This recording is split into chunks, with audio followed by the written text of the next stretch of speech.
If I really go there, oh my God, it's just with my head. DOS, that was the secret women's group within NXIVM. Here's Lauren, who I would do anything to spend time with. Before I committed, she did tell me that I was gonna get this tattoo. Lauren wanted to make this a special night. So we get blindfolded, drives us somewhere, and I know exactly where I am. I'm in Allison Mack's condo. And now we're gonna get what I thought was my tattoo is now the brand. Before it even started, we had to say, "Master, would you brand me? It would be an honor." First, we were wearing masks because of the smell of the flesh. The first woman I saw was like flipping around on the table like an electrocuted fish. Yeah. And by the time it got to me, I was having my flesh cut open with a hot iron with no anesthetic and went somewhere else. Honestly, sorry. That's okay. You know, having a 3-year-old during this time kind of forced us to get our together. Do you forgive yourself too? You're a good interviewer. Wow. What's up, guys? Thank you so much, as always, for watching my channel. If you have not hit that subscribe button, can you please do me a huge favor and hit that right now? I appreciate everyone who's been watching these videos consistently. The #1 analytic we need to get these videos into the algorithm is you guys hitting the subscribe button, though. And when you do that, we get them in and we can continue getting great guests. So thank you to everyone who's already taken the time to do that. And thank you to all of you who are going to do so now. Enjoy the episode.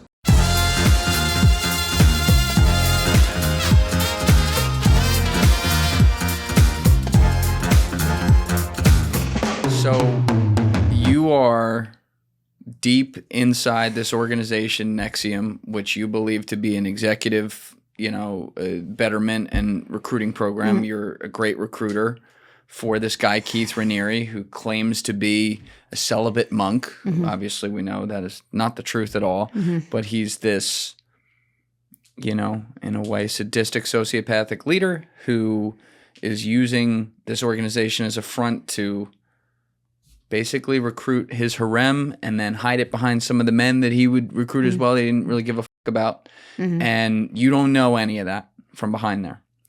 But now that you're deep into the organization, you found your husband in the organization, you married him, Nippy. You also have pretty much put your whole life into it. Your acting career goes onto the back burner and you're focused on this and making money here, putting your own money up to even fund a lot of the endeavors.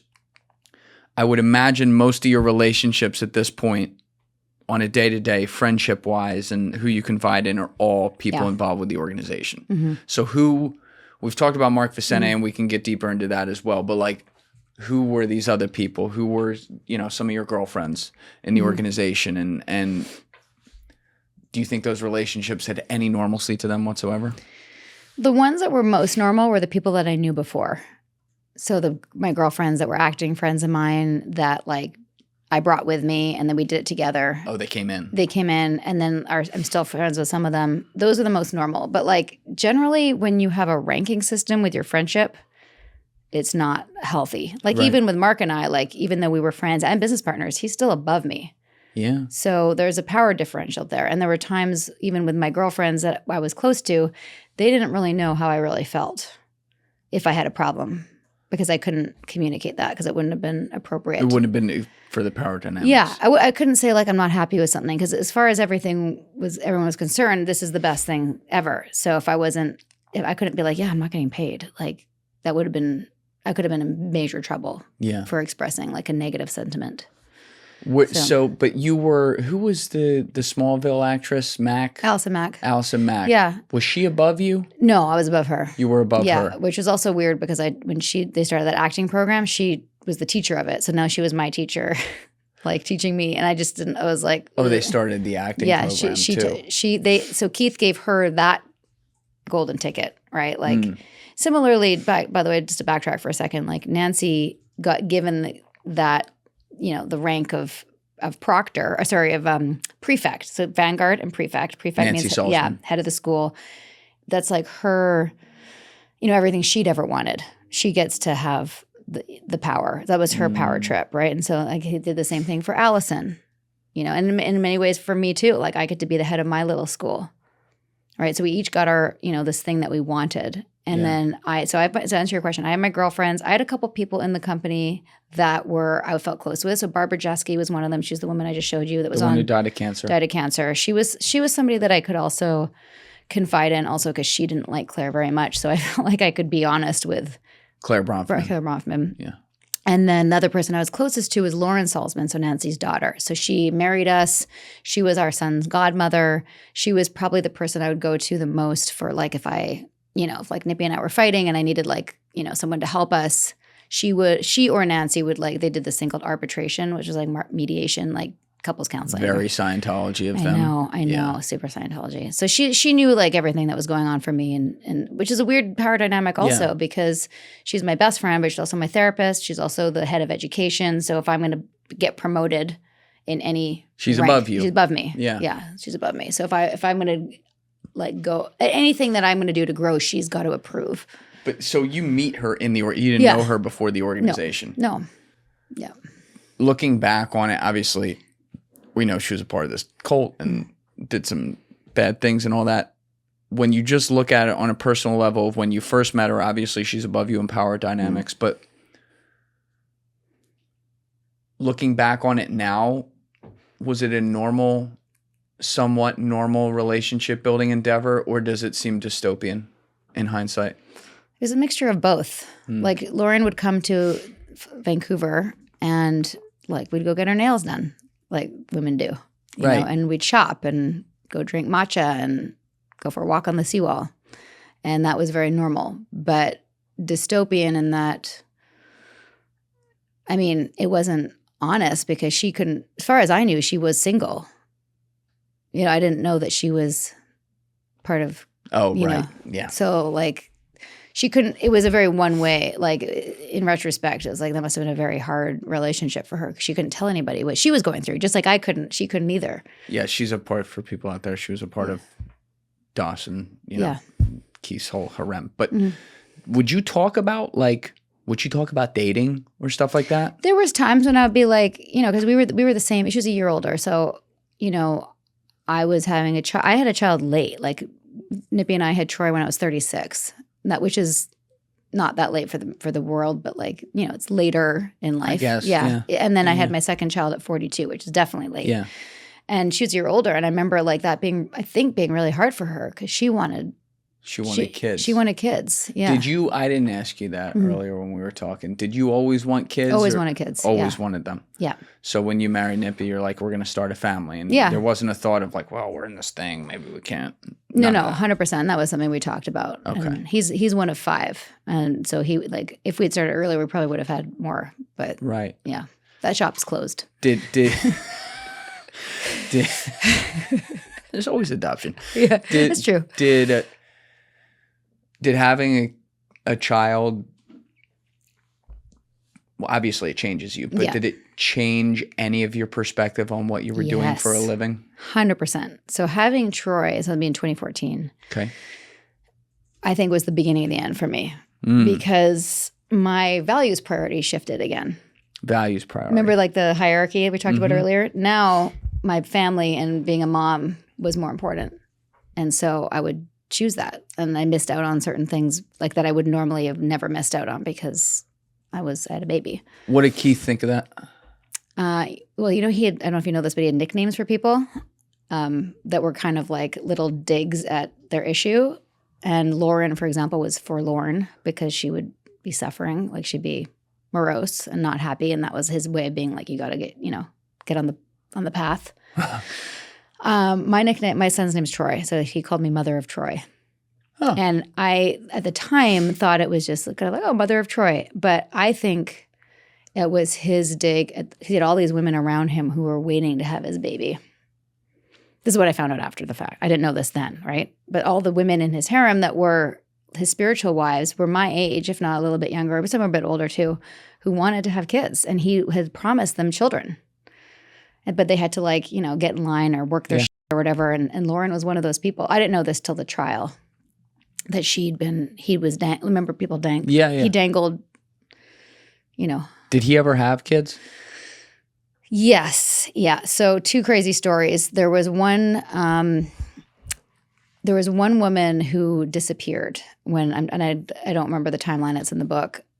Who was like he was like his legal liaison who like disappeared. Like I remember I go back and forth, and one day I was like, "Where's Kristen?" And I'm sorry, I'm telling the story out of order. Backtrack to a few years before that, a baby appeared in the scene. And I was like, where's this baby from? And Barb Jeske, the woman I just told you about, had said that her friend from Michigan in childhood like died in childbirth, and she like had inherited this baby. And now like she was the godmother in no show. She was going to adopt this baby, but the whole organization was going to raise him. The organization was going to raise the baby. Yeah, like Kid. I know. And Kristen, this woman that was Keith's legal woman, kind of like stepped up to do that because she didn't have a baby of her own. And then Keith created this is a whole, okay, there's so many rabbit holes. Started Rainbow, which is a rainbow multicultural garden, which was like a program for children to learn many languages as they were being raised, so they'd be children of the world and not like American or Russian or Chinese or Hindu, whatever. They'd be rainbow babies. Also very Scientology. Yes. So that was an experiment, which I dabbled in. We had a nanny who spoke Spanish to Troy, but I wasn't like full rainbow because, by the way, it was $25 an hour to random people that would get $10 an hour, and the other $15 would go to the Rainbow organization. So I was like, I always thought that was one of the. Listen, money laundering is important. But this is one of the things that was going on. Remember I told you after Troy was born, when things started to unravel for me? Yes. I was like, wait, why would I spend $25 an hour? And part of that's going, like, what's it going to? And like, anytime I questioned that, I'd get in trouble. So I just ended up paying like my own Spanish-speaking nanny to help me with Troy. Because I thought the idea of having a different language was great. And, Sure. That's fine. In theory, that's great. In theory. Sidebar, I think he was trying to separate children from their mothers to create a non-attachment so that they'd become sociopaths. That's just my theory. I think you're 1,000% right about that. Yeah, because these nannies were supposed to step in like from birth. He called you you mother of Troy. Yeah. Which, as you said, is a dig. And it's a dig that you're a mom of a kid that he thinks is going to pull you from the organization. So what would be better for someone psycho like that than to pull him from you and make him a little demon? Yeah. You know? Sadly, it makes all the sense in the world. Yep. So, I lost it. What were we talking about just before that? We were talking about Rainbow. Oh, yeah. Okay. The child. You asked me about the child. Yes. Changing you and your view on the organization. Yes, but you also asked me about the kid. And long story short. His kids. Yeah, this kid and this woman, Kristen, one day I'm like, where's Kristen? Where's Galen? The little kid. And Lauren said that she went crazy, kidnapped Galen, and she's living on the streets. And I was like, what? Like, are we looking for them? Like, what's happening? And like, yeah, she just lost, like, so what I was told is that she left. Now, keep in mind, I'm going back and forth to Albany, so I don't know when this happened. I wasn't there when it happened. But all I know is that one day she's there and one day they're not. And no one really seems to be concerned about them. Is this before or after you have Troy?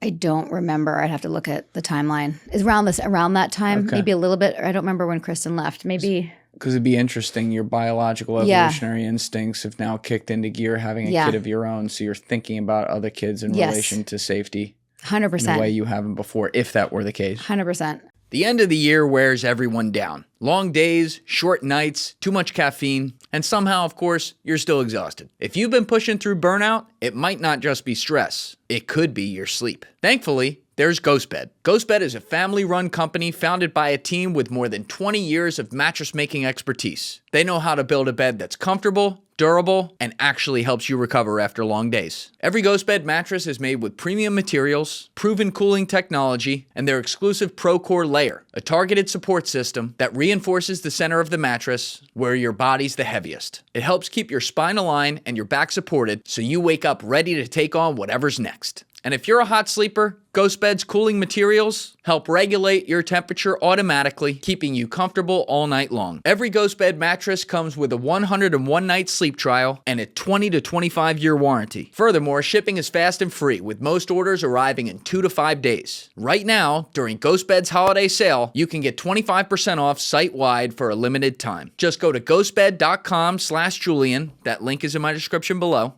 and use promo code Julian at checkout. Once again, that's ghostbed.com/Julian, link in my description below, promo code Julian. Upgrade your sleep with GhostBed, the makers of the coolest bed in the world. Some exclusions apply. See site for details. The other person he had a kid with, so I'm going to jump ahead in time for a minute. I leave. We do the whole whistleblowing thing. Yeah, we'll get to that. Yeah, well, we'll get to that. In that time, we left, a bunch of people left with us, and they still had one more V week after us, Vanguard week, and it was like 80 people show up. And at that V week, he announces that he's having a baby with Mariana Fernandez, who's one of the 3 Mexican sisters that had come over as teenagers. That he essentially abducted and forced into sex slavery for himself. He had sexual relationships with all 3 sisters. We now know from the trial. When they were underage, too. Yeah. And so Mariana is, I guess she's an adult now. I mean, she's in her 20s or 30s at this point. But people told me who were at that V week, like, you know, a bunch of people just left. High-ranking people, Mark Vicente, Sarah Edmondson, Nippy, a bunch of people have left. There's been this big fallout, and now Keith is going up on stage and saying, hi, I'm now having a baby with Mariana. But wait, you were celibate. But no one's talking about that. Like, he's publicly telling the community that he's going to have a baby. It was an immaculate conception. His magic sperm. I don't know. Fought the good fight. Yeah. Made the jump. Sidebar, all these cults, we talk about a little bit culty, like every single dude that's like running these things has some sort of like, magic penis that's going to like. But they always do. They always like, what the fuck? Yeah. Like, anyway. These cults are run by dudes that would drive like one of those 4x4s that's 20 feet off the ground that just screams like, I have a small penis. Yes.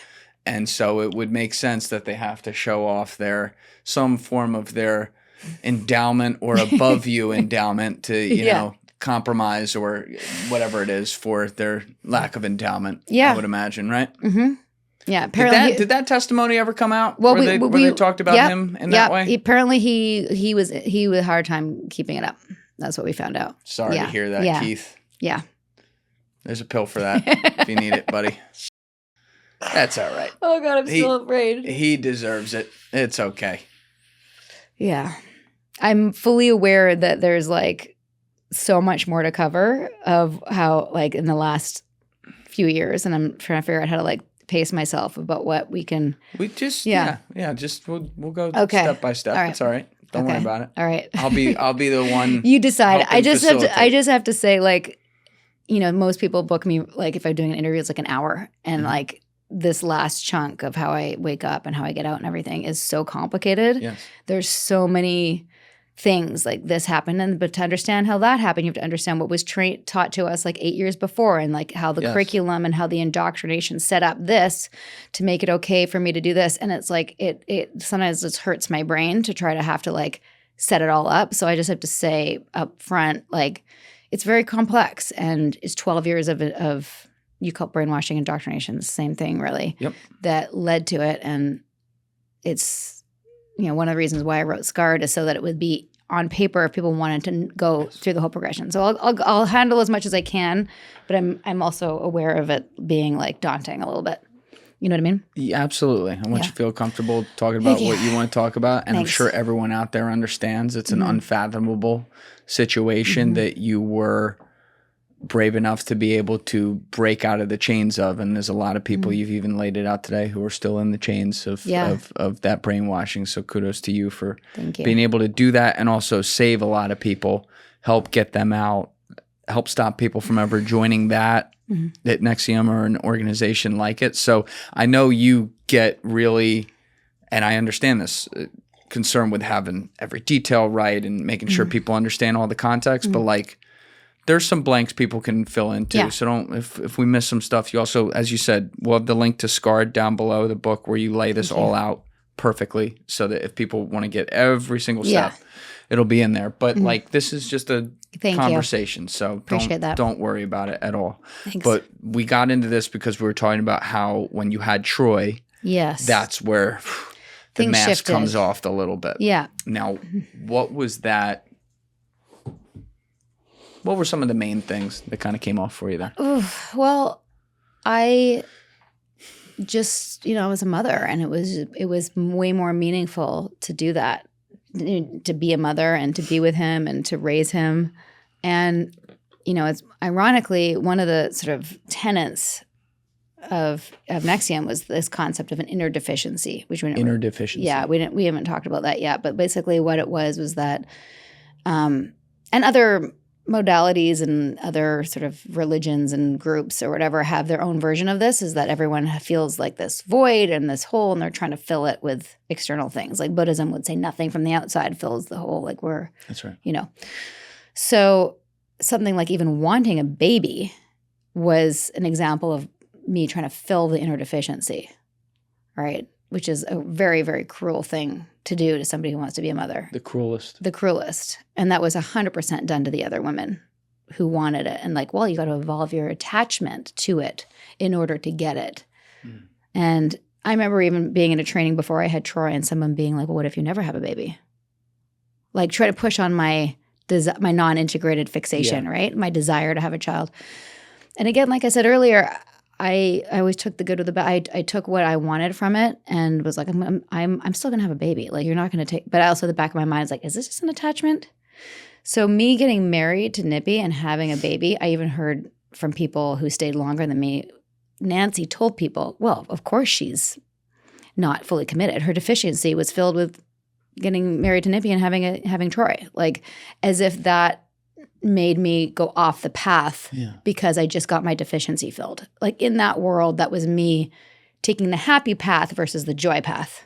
Yep. Does that make sense? 100%.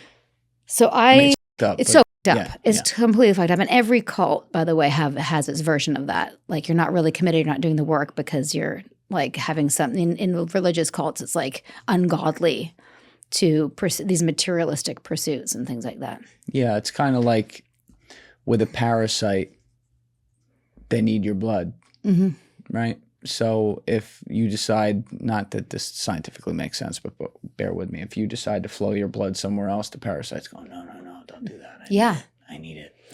And it's so ironic that you said that because there's a whole class called Parasite Producer about parasites. In NXIVM? Yeah.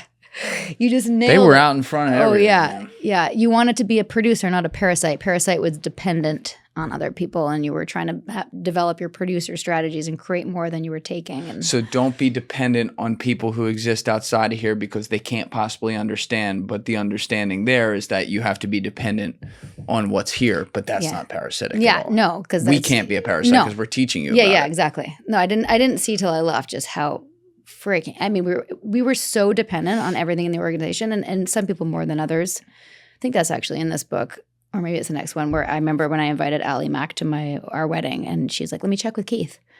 And I was like, what? Like Mack was the Smallville actress. Yeah. And I was like, was he your daddy? Like, well, you have to check with Keith. Like, you can't make your own decisions. So that you started to, it sounds like there were communication patterns you even started to see where you're like, wait a minute, that's not normal. There were so many things. So when people ask me, like, what were the red flags? I already told you the red flags from day one. And there were so many things along the way that I couldn't wrap my head around or didn't understand what I was looking at. In the recovery space, they call it putting it on the shelf. Same thing in domestic violence. It's like you have an incident with someone, you sort of put it up behind on the back, like back burner, like put it on the shelf, put that moment on the shelf. Did you just say no? And you put it on the shelf. And then eventually the shelf breaks. And that's when you wake up. It's not one thing that wakes you up. It's like the shelf just gets too heavy and you go, oh, I was in a cult. Yes. It's also like subconsciously, if you're not recognizing that shelf with that example, you know, the gambler's paradox, which by the way, Deef, we got to bring in that chair when she comes in. I just realized that. Thanks, bro. Yeah. But gamblers will get deep on, losing money, and they're trying to get their chips back or whatever, and they start throwing good money after bad. They're like, well, I'm already this deep. I gotta keep throwing money after it. Yeah. In a way, before you recognize like, whoa, I'm in a cult, or like the shelf is crashing down, you keep throwing good money after bad, even as it's getting bad, because you're like, well, it's worked in the past, so we just must be on our way to making it work. Yeah. Right? That in combination with the sort of like chasing the high, chasing the dragon, like my first 5 day was so powerful. I kept trying to get that back, and I never really did. Like I had other moments that were little nuggets of usefulness, but like really it all happened at the beginning. So it's like they anchored you, because in your first 5 day training, that's where you had talked about, in what is not going to be the previous episode, it's where you had talked about it was like the massive therapy session where they got you in touch with some of your own insecurities or underlying issues and root causes. So the high of that came out of it, where you actually maybe did put your finger on some things that were wrong in your life, made you psychologically attached to the source Yeah. that allowed you to see that. And the source in this case was them. So if they did this, then they're going to lead you right the rest of the way. Yeah. Yep. And that became the same template for what happened in DOS. All right, let's talk about Are we that. ready to go there? Yeah. Okay. Yeah. So can I see your book if you don't mind for a Of second? course. Yeah. So if you guys read Scarred, which we will have linked down below, you'll see that on the cover is a picture of you, Sarah, where you are showing the brand that we'll tell the story of that happens when you get pulled into DOS, which you said now you do not have this anymore, right? You took Yes, that. Good for you. That's the, not to say happy ending, but that's the how I kept it for many years because, well, 2.5 years or so, because I needed it as proof. And I know I'm jumping ahead for a second, but when we decided to whistleblow, we were exposing, physical abuse, but after many years of Keith being an emotional abuser, which is very hard to prove. Yes. He's been coercively controlling people. And I know you've covered that with Nadine and also with Sarma. It's very difficult to show that someone's being coercive with you and lying to you and getting you to do something that you would never have done otherwise. But now we had physical proof. Right. And so when I did interviews and that's the cover of what was on the New York Times, this picture. Yeah. It is a, you don't forget that. No. You don't forget seeing like everything about that. There's, oof. Yeah. Yeah.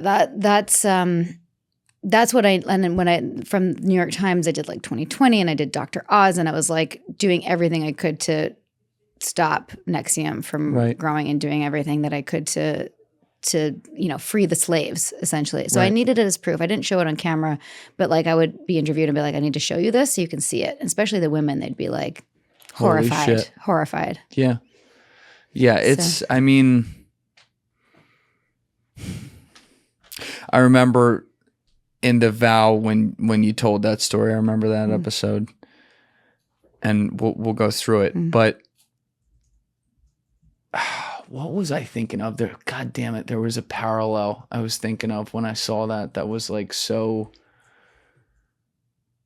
Oh, I know what I was thinking of. It was, to me, you hear all these stories about, the adult male who abuses a 10-year-old boy or something and then tells him, oh, it's our little secret. You can't tell anyone about this. Same exact vibes with this. It, like, I don't know if any of them are more sinister than they're all sinister, but like when I was seeing that, I was like, the psychology is 100%. Maybe some people can correct me who are experts, but it seems 100% lined up. Would you say that's? Well, yeah, the whole DOS, so that was the secret women's group within NXIVM that I was invited to by Lauren, was supposed to be a secret. It was supposed to be a secret sorority, like the men, sorority. So, men they called it that. They called it sorority. Yeah. But he got it. Keith had an exception as the master. He got to be the one male who's conveniently at the head of it. Right. Which of course was withheld. When Lauren asked me to join, I was invited to a women's only sorority. When is this? This would have been in January of 2017. So it's like 6 months before I left. Right towards the end. Okay. Yeah. Now you're close with Lauren. Lauren is the godmother to your child. Yeah. She was the officiant at your wedding. Prior to this first interaction where she invites you to this, like you said, she come into town, you go get your nails done together, hang out. You guys are best friends. Yeah. Fair to say? Fair to say, yeah. Okay. And it felt normal-ish. Yeah. Okay. Yeah.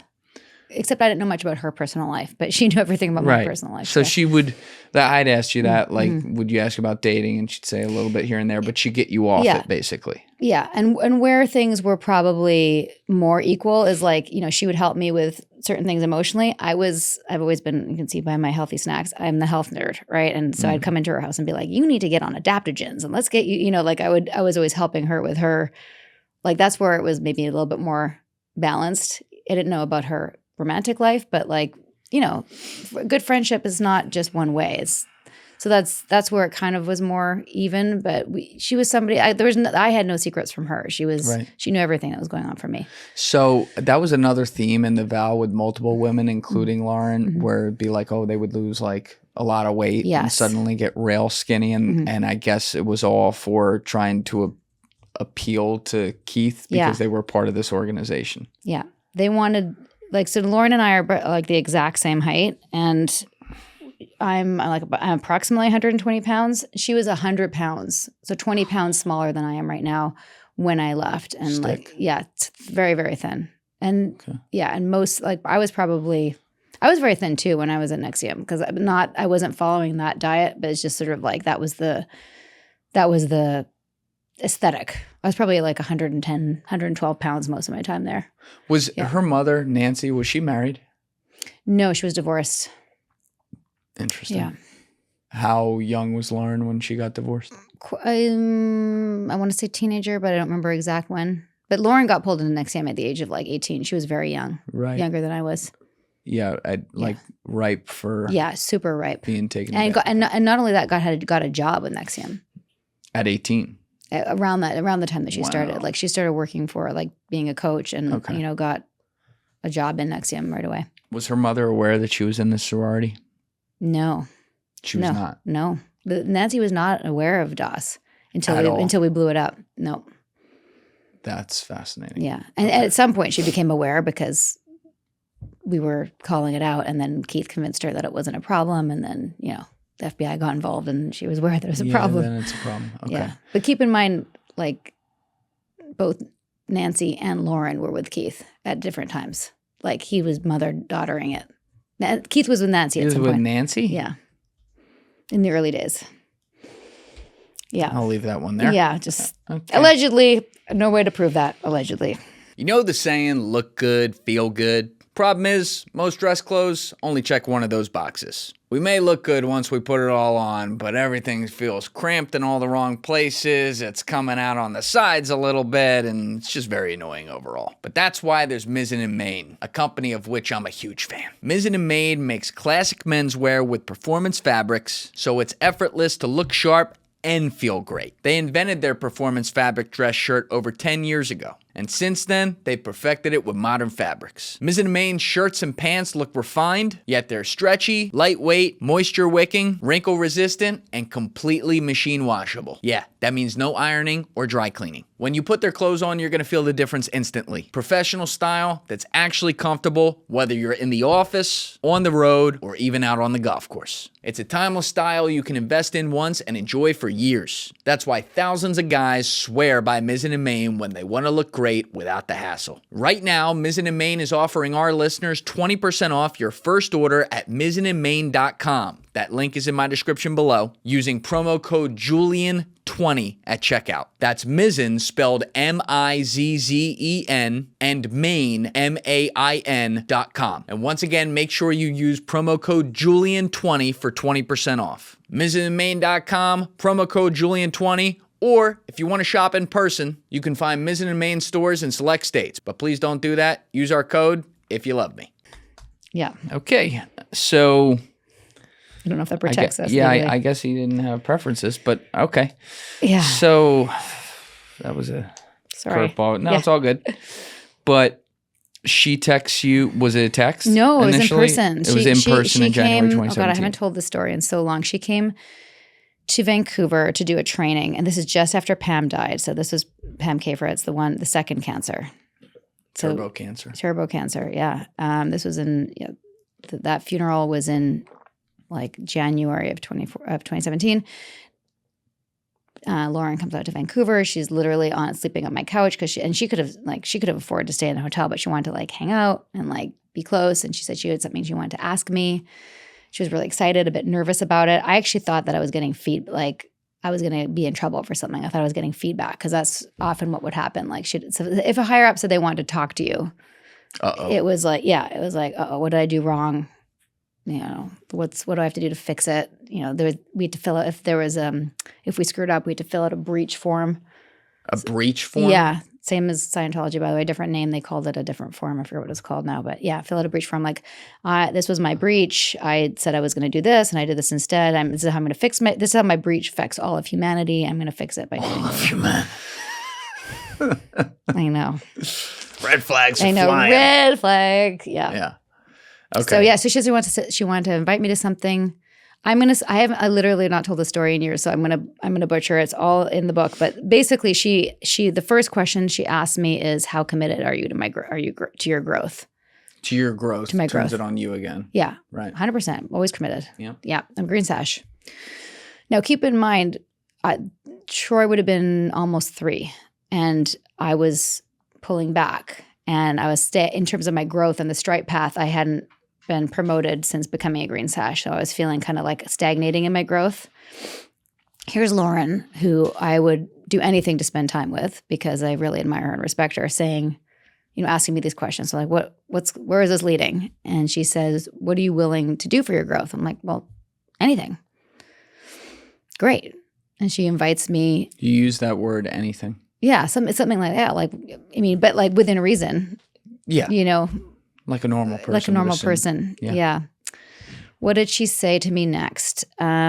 She wanted to invite me to something that was top secret and very exciting. Now, she's visibly excited / nervous about this thing. And she's like, can't tell you what it is until you give me collateral. Again, this is where it gets complicated. Collateral had been introduced into the organization years before as a concept that people in NXIVM would, if they were committed to something, put collateral down as proof of their commitment. And it could be anything like money or services. Like, if I don't do this, then this is my collateral, and I'm going to like put $100 towards V-Week funds or whatever they were going to do. And so collateral was very normalized by this point. So I'm giving her collateral to hold just to hear about this thing, so that if I don't want to do it, she's going to hold the collateral because it's top secret. Had you ever had like some sort of subconscious thought before this, about, it's a little fucked up. Oh, yeah. About the collateral thing? Oh, yeah. How did you? I compartmentalized. So remember I said I'd stopped doing certain things? Yeah. That's when they introduced penance, which is, by the way, very religious, penance and collateral years before. I just didn't really do it. Like, it had become normal, and I was sort of like, I knew people were doing it, but people would do things like, if they didn't complete their goals, they would like get up and do burpees in the snow at 2 a.m., or whatever, some bullshit thing like that. And I just never did it. I just thought that's really dumb. But I went along with it because I remember I'm being a good girl. And I'm in Vancouver. No one's checking on me. Yeah. So I'm like, you're just far enough outside to be, So I'm texting like we had to do this thing where people, we were in a group, and if someone else didn't do their goals, we had to like stand for them and like not do anything. I'm like, completed my standing, didn't do it. Because all over text, no one's watching me. Yeah. So that kind of thing. So when anyone's watching this and they're going like, that's just so fucking dumb. It's like so cringe for me to even say it because it's whatever. Okay. Here's why you shouldn't feel that way. You're talking about something that you join up in 2005 or 2006. They manipulate you, as we've laid out multiple times today, into thinking you're finding things in yourself. And then they slowly chip away and carefully, manipulatively, destructively introduce you to these anchored ideas over and over and over again. And each one just gets a little heavier than the last one, to the point that you don't even know you're fucking 100 feet below sea level. Yeah. At this point, it's not like, I think when I've seen comments on videos before where people are talking about cults and things like that, and people, commenters will be like, how could you ever fall for this? Yeah. I'm like, dude, it could happen. Right. Very easily. And what doesn't happen is you join a personal development group and they say, hey, in 12 years, would you like the leader's initials seared into your flesh? That's right. And you go, oh, let me think about that. No. They never start there. No, never starts there. And as I'm like going back in this, like I had to explain it many, many times, like A to the lawyers, B to the FBI, C, to the New York Times. It's a little jumbly in my head, the order of events between getting invited to DOS and the branding. So if we can kind of like just sort of like accordion that. Yep. The point is that every step along the way, there was a commitment and a lie. Like, and this is where it's really important to understand, is I was invited to a women's only sorority that was supposed to be for, and I even said point blank, like, is Keith involved in this? Does Keith know about, because I had the foresight to know that like Keith had a lot of control over everybody. It's like, I'm being invited to something Keith doesn't know, straight up lied to me. Keith doesn't know anything about this. This has nothing to do with Keith. This is something the women started using some of the tools from NXIVM, some of the term tools from Jeunesse, which is the women's only group that we talked about earlier, to really hold each other accountable. And we're going to enter into like a high level, coachee agreement. And part of that is you taking a vow of obedience. A vow of obedience. A vow of obedience. That was the term. That was the term. That she says is right away in January 2017. Yes. No, this is after I've given collateral. After I've given collateral. Let's talk about that. Yeah. So at the beginning, she says, so you got to give me collateral. So what to did even you give hear her? about it, I wrote a handwritten confession about like shit that I did in my 20s that I wouldn't want anyone. So she's like, write something down that you wouldn't want people to know, so that she could hold it, so that to make sure that I never spoke about it if I decide to not go through with it. Do you know what I mean? This Like is leverage. Like some skull and bone shit. Oh, it's Fight Club. It's next level. So, but it also has that kind of the thrilling part of it. It has that element to it. Do you know what I mean? You're a part of something. I'm part of something. And Lauren's inviting me. And it can't be bad because she loves me. So I write like, I did blah, blah, blah. I tried this, that, blah, blah. Did you make stuff up or was it real? The first time was real. And she took a photo of it, sent it to somebody, and told me it wasn't bad enough. So then I had to make stuff up because I'm a good girl. Right. I mean, I did acid when I was 15 or 16 and like. Yeah, but that's a little flex. It's a little, whatever. Did acid at 10. Shit, really? That made it worse. I don't even remember what I said. It was bad enough that I wouldn't want it like photographed and put on Instagram. You know what I mean? So once she has my collateral, she tells me what it is. It's a group of women who are like a badass boot camp for women, and it's like all people that I know and some people that I don't know, and we're gonna really hold each other accountable. And she's like, nothing has made me grow more than this thing. Hey guys, if you haven't already subscribed, please hit that subscribe button. It's a huge, huge help. Thank you. A badass boot camp for women. Mm-hmm. Okay. Yeah, I'm gonna do it with Lauren and other people that I don't even know, and it's like the Freemasons, but for women, and it's top secret. Oh, she said that. Yeah. Freemasons, but for women. Yeah.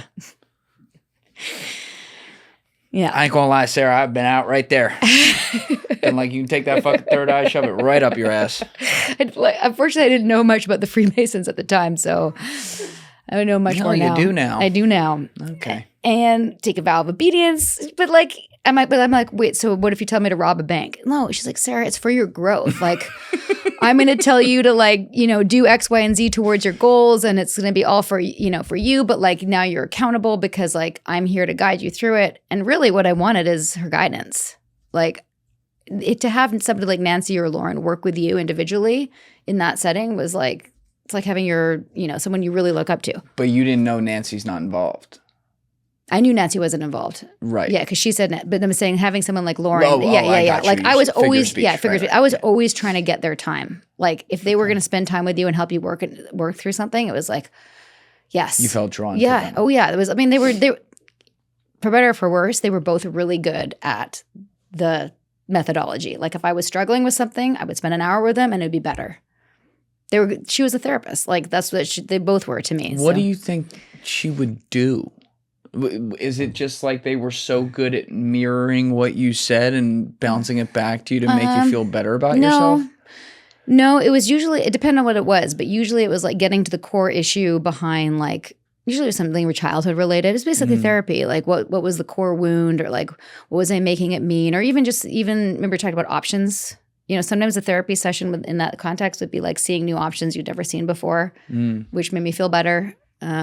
Or, just seeing something from a new perspective, reframing, which is very like, therapy 101. Like, what if that's not what happened? What if it was actually this? You're like, oh yeah, that's what it was. And you feel better about it. Right. So to have her time in that context was like, sure. Okay. Did she tell you right away? Yeah. When she brings this up that obviously it's a secret. She mentioned that you got to give collateral. Yeah. Did she say you cannot say anything to Nippy about this?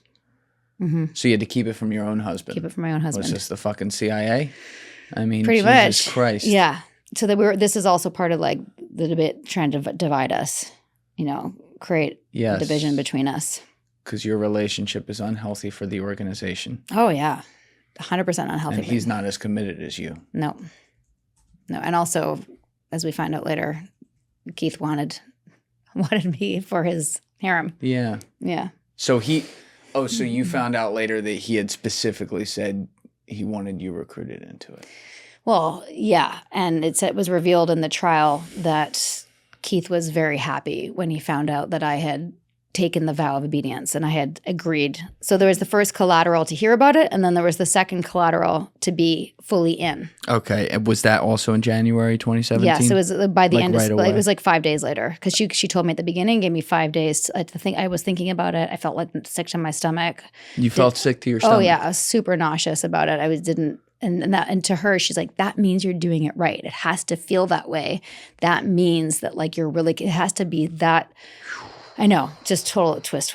Oh, it's wild. It's so wild. So like, because I felt so nauseous about it, that was the reason for me to know that like I was on the right track with it. It had to be that important. I had to feel it to know that. And this is someone you trust. Yeah. Yeah. Yeah. That makes it worse, right? Yes. And remember, there's no like internal red flag of like, it's time to go. Like that's been dismantled 12 years before. I'm feeling uncomfortable. That means there's an issue for me to work on. I'm not. It's a suppressive feeling. Yeah. So I take a vow of obedience. I say I'm going to do it. Did you do that in person? Yeah. Well, yes, I did that with her in person. Because the first one was in person when she asked. Yes. And then you're still there. She's still with me. She's staying in my apartment. And yeah, pressuring me to join. Fucking Nick Saban over here. Yeah. Jesus and I'm like, Christ. okay, let's do it. Fuck, what do I have to lose? What's the worst that can happen? And but before I committed, she did tell me that I was going to get this tattoo. She used the term tattoo. In the trial, she said the word brand. She may have. I did not know that people could get branded, but I know for sure she said it's like a tattoo. It's a mark. She's used the word mark. She apparently said that she said brand. I don't have a recollection of that. I know for sure she said a tattoo because we had a whole not fight, but it's like, I don't have any tattoos. I don't want a tattoo. That was the deal breaker. Like vow of obedience, I loved Lauren. I was already locked in and loyal to her and would have done anything she said within reason. Like, you know what I mean? Like Within reason. Within reason. Wouldn't jump off a bridge, like I'm not going to rob a bank. But like she said, this is what you need to do for your growth. I would have done it. So now she's saying, get a tattoo. And I'm like, that was the deal breaker for me. Did she tell you where it would be? Yeah. too? She told me it would be right here under my bikini line. Yep. And she said that's going to be right there. And she said that it was the size of a dime and it'd be really pretty. Did she show you hers? No. I don't think she had. ask? Did she have hers yet? Hold on. I don't know if she had hers yet. I'm just trying to think. Had she had hers? So you didn't ask her to show it? I can't remember. I don't know if she had it, but I know she said that she had. I don't remember. Okay. But this is how she described it to me. She said in the trial that she did tell me it was a brand. I don't have a recollection of that. Like I said, I didn't know that humans could be branded. I thought it was for cattle. Yeah.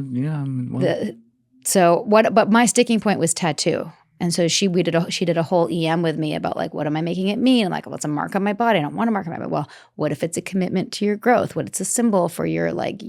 Where did she do the EM with you? Just like in your living room? In the living room, yeah. And then later again, the night of, which came a few months later. Is your son around while you're doing? I mean, he's a 3-year-old. But yeah, I mean, you guys are alone. We were alone when this happened. Might have been at night or Okay. maybe it was at daycare or something. And Nippy's obviously not. No, in the Nippy room. was not. And Nippy, by the way, was traveling a lot. He was running the men's program, Society of Protectors. What is the Society? Oh, of that's a whole Protectors? other podcast. Jeunesse was the women's thing, and then Society of Protectors came in later, and that was like the men's version of Jeunesse. God, and I was these like, names are like so I know, gay too. I They're know. Like not, SOP, what? DOS, Jeunesse, NXIVM, the knife. Society of Protectors. Yeah. Just I'll jump out the window right now. I know. It's so embarrassing. Especially like Nippy. He sounds like the kind of guy that's like, fuck this. Like, I feel like He he would have hated the walked name. in there and said, do something different. You know? Yeah. He similarly to with me and NXIVM doing our own thing, he did his own thing with the men's group. Right. No one was monitoring. Well, let's not get into the whole thing because, like you said, it's a whole other podcast. But high level, what is the Society of Protectors doing? I don't fucking know. Wish I could tell you.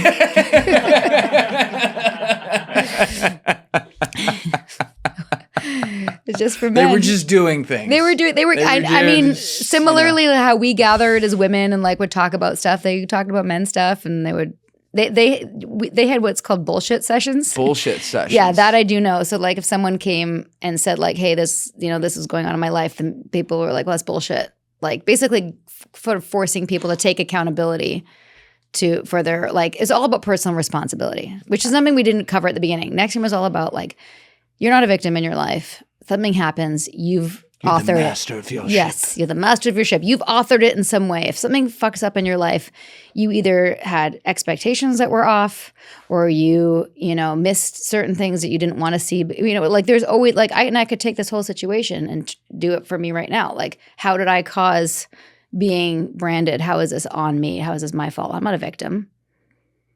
But the thing is that I was a victim because I was lied to. Here's the psychology of life that just pisses me off so much. Yeah. We have to go on everything 0 or 1,000, like not even 0 or 100, it's 0 or 1,000. Mm-hmm. Either everyone is a victim of everything that ever happened to them, and you're just supposed to wallow in being a victim your whole life, or someone's not a victim of anything that's ever happened to them. And it's like, dude, these situations are situation to situation, and they have incredible nuance, right? Like, when someone is inducted into a fucking sex cult and taken advantage of, like, they're a fucking victim. When someone doesn't get in a good enough grade in class, so they pout and fucking say, I'm going to quit the class, then they're just a pussy. There's a huge difference. Yes. You understand? Like, like these are two very different things. But, like, people either got to be all in one camp or all in another. I hope it's very clear today that, like, clearly, people across this organization at different levels and different levels of seriousness, I might say, yours being like top of the line here, unfortunately, we're victims of a massive, psychotic, insane, horrible person. And it's also like, I know you've covered this a little bit on your podcast too, like same exact structure, different content, but it's like P. Diddy. Yeah. Epstein, same thing. Like, women didn't sign up for what they got. They did not sign up for what they got. And nor did they consent, because if you're afraid, that's not consent. It's not consent. It's not consent at all. Yeah. So you do this vow of obedience. Vow of obedience. I commit to this thing, and it's kind of fun at first. What was that like? What was the vow of obedience like? So I had to give more collateral. So she has somewhere out there is a naked picture that she took of me. That was my collateral. Still just floating out there. I have no idea who has it. Yeah. Someone's got it. I hope it doesn't pop up on the internet, but other people gave way worse. Other people did videos of all sorts of things, which I did not do. Yeah. So if you listen to the show, I work out 6 days a week. It's the first thing I do in the morning and the most important part of my day. Now, I lift, I do cardio, I do calisthenics, I box. I'm constantly asking a lot of my body. And so over the past couple of years, as I turned up the notch again, recovery sometimes would hurt. But now with Bub's natural collagen peptides, things are looking up again. The reason it gets tougher to recover starting in your mid-20s is because your collagen production starts to naturally decline in your body. But that's where Bub's Naturals Collagen Peptides comes in. Since I started taking Bub's Naturals Collagen, I'm looking and feeling like I was when I was working out senior year of college. The recovery the next day is so good that I can push things to the limit multiple days in a row. Bub's helps restore collagen levels closer to what you naturally had in your youth. So your joints feel stronger, your hair and nails feel healthier, and your skin looks smoother. Collagen, for those of you who aren't familiar with it, is the most abundant protein and is often referred to the glue that holds your body together. So with Bub's Naturals Collagen helping to replenish some of my collagen levels, I have less joint pain, my skin feels healthier, and I'm bouncing back faster than ever. And what's really cool is Bubs donates 10% of all its profits to charity in honor of Glenn Bub Dorey, who laid down his life in Benghazi, Libya as a Navy SEAL.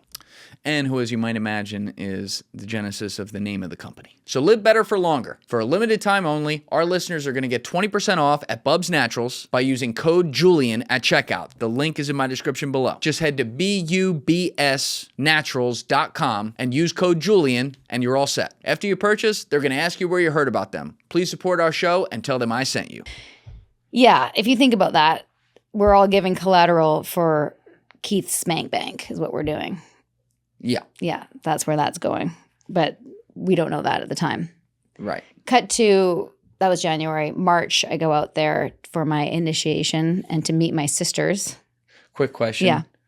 When did, I remember they showed in the vow, like texts you would have to send. There was like the master-slave dynamic. Did Yes. that begin right away Yes. in January? Yeah, so it's Can right you away. explain that? Yeah, so part of being the vow of obedience also is that she's the master, I'm the slave. And I'm like, She used those words. yeah, with master you. slave. And I'm like, master slave? Like even in NXIVM, there's a whole module where like slavery is bad. And I'm like, wait, so now I'm the slave. It's just like, it's a metaphor, Sarah. Like coachy. It's a metaphor. Guru disciple. Just guru disciple. And also like, I don't live in Albany. I can't be her slave. Right? Like, it's a metaphor. It's like, you know, have you ever, we were in It's like the old Joe Bonanno interview. It is a metaphorical. Yeah. do you, Okay. you weren't a frat boy ever, right? It doesn't, or were you? Do I look like No, a you frat don't look boy? frat boy. Okay. I wasn't a frat. I you was were? at a school where pretty much every person there was a small school. Everyone was in a Did you ever frat. get hazed? We drank Mad Dogs. Okay. I was in like the sports team frat, so it was a drinking club. Okay. Yeah. So, but you've heard about hazing. Of course. Yeah. So also a little bit culty, by the way. I've done episodes on it. But the point is when someone's being hazed, they know that the person above them is sort of playing a game. Right. You know, like, okay, I'm going to go get your remote from across campus and bring it to you. Okay, fine. That's what I got to do. That's what it felt like to me. This is a game. It's an exercise. I'm not really her slave. We're doing this thing together. It's a sorority. It's a sorority. So yeah, that's what it was like. It was weird. It was also kind of exciting. Nobody knew about it. We were like texting, and I had to be like, "Good morning, master," and you know, what? Yeah, that's the part I would have been like. So you had to talk like that. Yeah, So you had to check in with her. I had to check in with her, and I also had to be always available. This is also like there were so many things that happened in those last 6 months. I couldn't even tell you the timeline because I was already sleep deprived, having a toddler that would wake me up at night. Then I had to keep my phone on at night for like drills that I had to respond to her in a certain time. She might text you in the middle of the night and you had to respond. I had to respond. So like Total control. So the control just amped up. And also somewhere during this time I'm going, oh shit, like what did I agree to? And trying to figure out also how I was going to get out of it. Like as soon as I was in, I'm trying to figure out how to get out. But like kind of going along and thinking about like maybe if I find a way to tell Nancy about this. Oh, because as soon as I was in, then it was revealed to me that we had to give new collateral every month. Every month. And this every month. Provide something else to keep our word strong. And people were giving like there was one woman in my little sisterhood who was a lawyer and wrote a letter that would have gotten her disbarred. Shit like that. Lauren. She was a lawyer? Yes. And I don't know if this happened before or after the branding. I don't remember. But there was a point where Lauren asked for the deed to my home.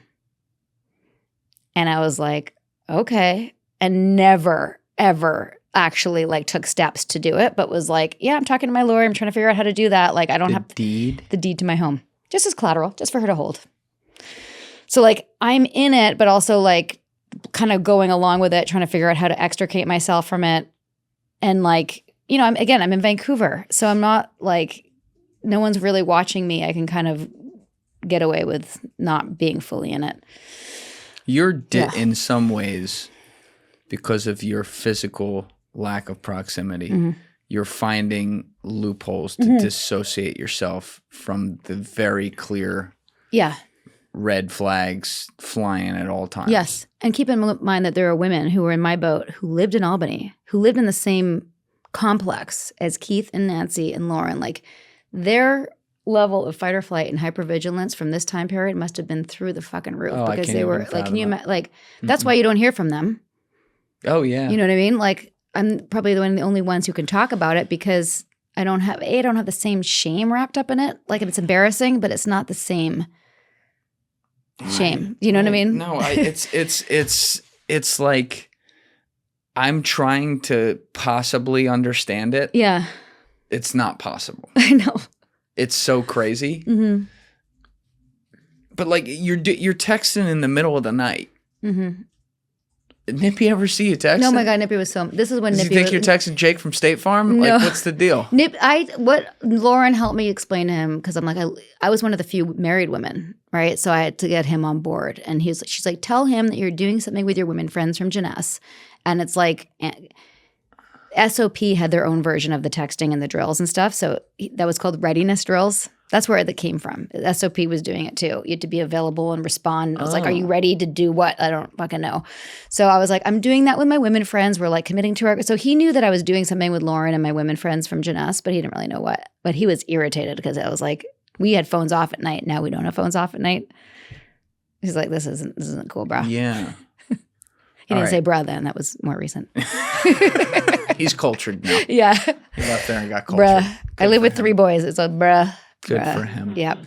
So you're from January to March, and they show some of these texts like in the vow. I remember that. It was like you'd literally, as you said, refer to her as master, and she'd call you slave and check in. And that does also psychologically, even if you are not physically proximate and you're explaining away some of these things, it's repetition of anything. When you do that enough, that psychologically wires you to unknowingly take on some of those characteristics in that dynamic, for sure. It's no different for any person. So March is when you actually go out there? I think it's March 11th. And she signed me up at the end of January. So it's actually like less than 6 weeks later.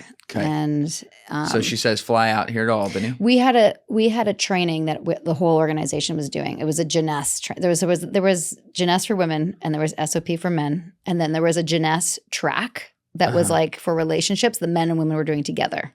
So Nippy and I were going to do this 8-day training together. By the way, it's $15,000, that training. Yeah, they always get you. I know, they still getting your money. They always get you. And I was instructed to come out a day early so I could meet my sisters and get my tattoo and do my initiation. And that happened, and then I left.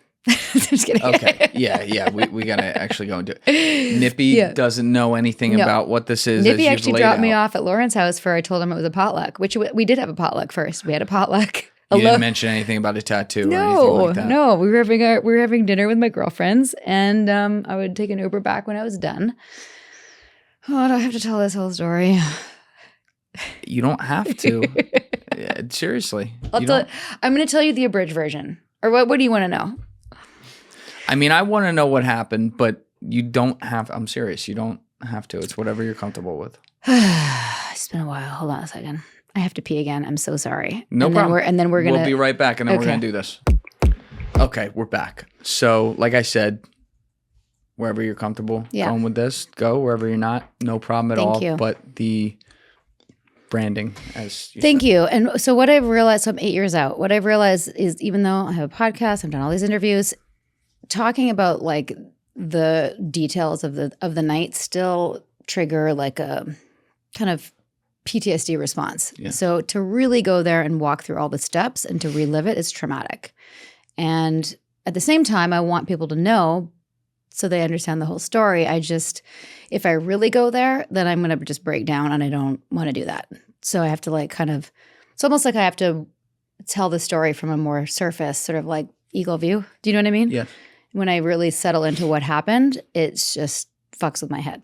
So that's my preempt. She'd set up a whole ritual. Lauren wanted to make this a special night, and she had. Oh my God, I haven't walked through all of these things in a long time, so I'm just trying to figure out what's the most important thing to share. You were just to be clear, before we went to the break, you were dropped off. Nippy did not know what you're doing. Obviously. Yep. Drops you off at Lauren's house. Mm-hmm. And it's a potluck to start. Yeah. Was it a potluck to start? No, it was not a potluck to start. So I didn't know who the other women were in she had a pod of sisters, my sorority. We hadn't met yet. This was the night we were going to meet, and then we were going to be like sisters in the sorority. So I knew that there were other women that she'd invited as well, but I hadn't met them yet. that introduction was so awkward. So I was the first to arrive. She brought me into her guest room, which I'd been in before and stayed. I felt comfortable in her house. And she told me to get undressed and wait. And then she Right when you get there, get undressed. I heard other women come in. And she ended up blindfolding me and leading me downstairs into her like little living room area until all the women were down there. And we took off our blindfolds and we met each other buck naked. I know. That is yeah. bad start. I know, it's a bad start. And these are women that I know. These are women that I've done trainings with for years. But like, we've never seen each other naked. One of the women was breastfeeding. She had a new baby. And like, you know, when you've had a baby, your body is not your own. Things are not as they should be for a while. So she was uncomfortable. I mean, we were all just like, oh, this is so fucking weird. And kind of laughing. And she says things like, girls, you have to get over your body issues. Like, who cares? Like, so she comes downstairs and is telling you that. She introduces us. We talk a little about what DOS means. I don't remember any of it. I couldn't tell you because I'm just like, people think we're a cult. You know, like, well, now what are we doing? We get dressed. We have the potluck. Sorry, I feel like I have like trail mix in my teeth. No, you're good. Okay. Then we have potluck. A low-calorie potluck, by the way. Because everyone's like counting calories, so we're all trying to be thin. Nope. And I was never a calorie counter. I've just always kind of been naturally thin. And so I wasn't doing that. But everybody was like, this is a 300-calorie soup. And this is like, it was so annoying. The weight thing is that's a whole other podcast. Yeah. We put on our clothes. Then we get blindfolded again, and we get in a car. We like cram into a car, and she drives us somewhere. Blindfolded. She's not blindfolded. She's driving. Well, that's good. That's reassuring. Yeah. And then she like leads us out of the car. It's dark by now into what as soon as I get in the home, I can smell, and I'm peeking under the bottom of my blindfold, and I know exactly where I am. I'm in Allison Mack's condo. We get led into a room. It's like half the size of this room with a massage table in the middle. And we were told to get undressed again. And now we're going to get what I thought was my tattoo is now the brand. And now she shows me. And it's half the size of this room? Yeah. That's what it's not a big space at all. No, it's enough room for like a massage table and for like people to sort of stand around or sit around the massage table. How many of you was it again? 4 or 5? So me, Lauren, then the doctor, 6 others. Oh, the doctor. The person who did the branding. Was a doctor. It's an osteopath. Not a doctor, but I guess I don't know what the... Who's in NXIVM? She's in NXIVM. Okay. Yeah, who's still loyal, by the way. You can look her up. She's been on news saying that it was all consensual and we all agreed. And, oh, my God. Yeah. And that should take your medical license away. It's gone. And by the way, I was the only one who testified to that. All the other women were like... had run for the hills, and I was like, this cannot continue. That's crazy. Yeah, and she blames me for that. Okay. So they show you the brand now when you walk in? Yes. And who showed you? Lauren. She showed us. Showed her. Yeah, and it looked quite a lot like that, like a little bit more fresh, a little bit more raised. Like she had just gotten it. Yeah, it was pretty raw. It was keloid. You know what a keloid scar is, right? Like it's sort of thick and raised. I'm not familiar with that term. Yeah, keloid is like when a scar is like it's not healed yet. Like that a little bit. Yeah, but so that would be a bit more raised than that. But that's a little bit keloid, yeah. Okay. And I can tell you the cream to put on that. I'm good. You're good. It smells good with the ladies. So really? Yeah. It's your war wound. Yeah, I've had it for like 7 years. Really? Yeah. Yeah, they're like, oh, you're so tough. Something like that. Yeah. Okay, I'll let them make up a story. You keep that then. Whatever works for you. Hey, I'm not working with much here. You got to help me out. Bruh. Okay.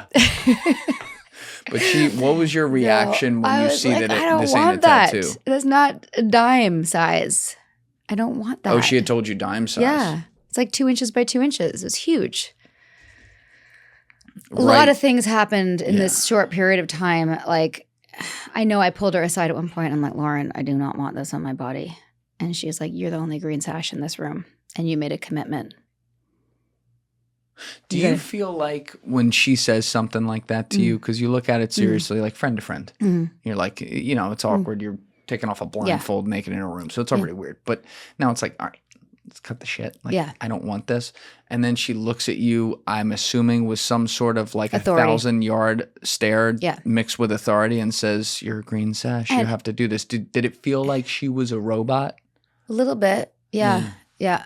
And also Lauren was the master at normalizing things. Like even when she taught the 5-day, I loved when she taught the 5-day because she'd be like, yeah, sashes are weird. I get it. But like, you know, it's just a martial arts system. And like, yeah, Vanguard. I know. Like I loved having her train because it made my friends more into the weird things because she just was like, whatever, like I get it. You know, we don't want to call it Vanguard, but it's just like a leader of a philosophical movement.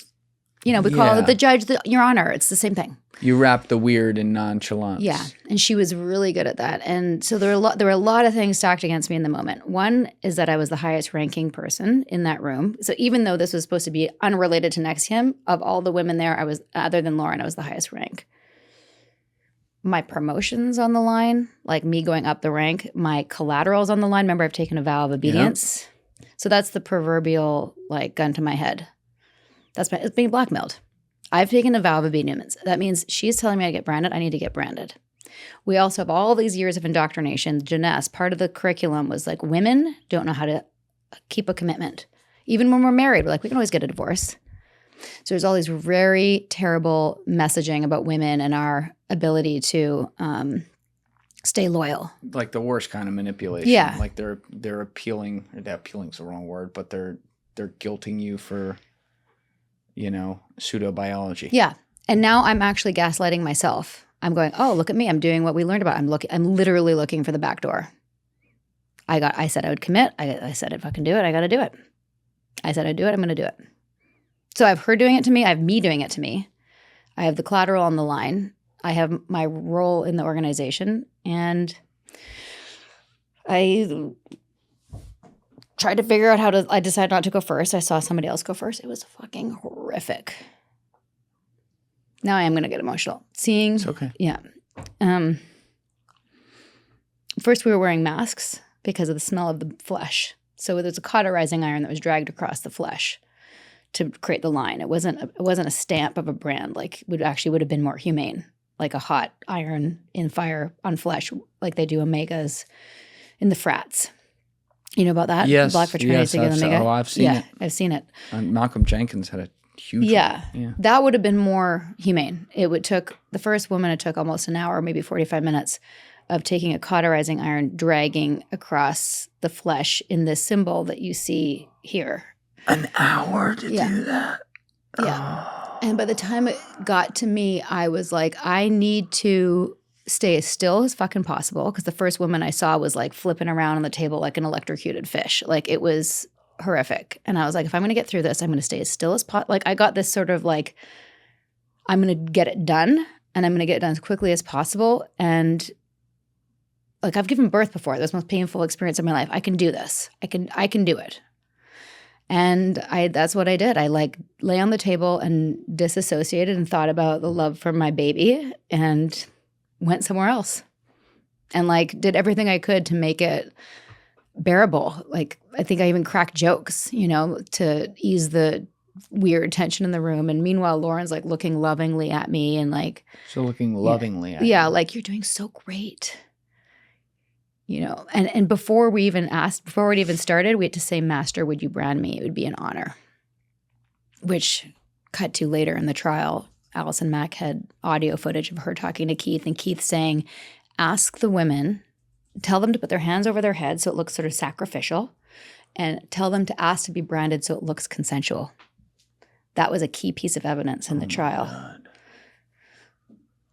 So yeah, it's that happened. 40, but mine I think took I don't even know, like around 30 minutes, a little less because I stayed still and just said like just get it over with, maybe 20 to 30 minutes. And you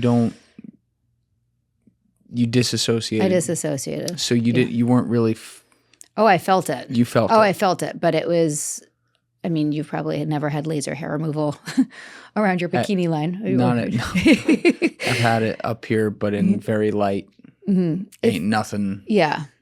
That's a joke. It's the most sensitive area to mm-hmm. like right here on your pubic line. And Yeah, I mean, I was having my flesh cut open with a hot iron with no anesthetic.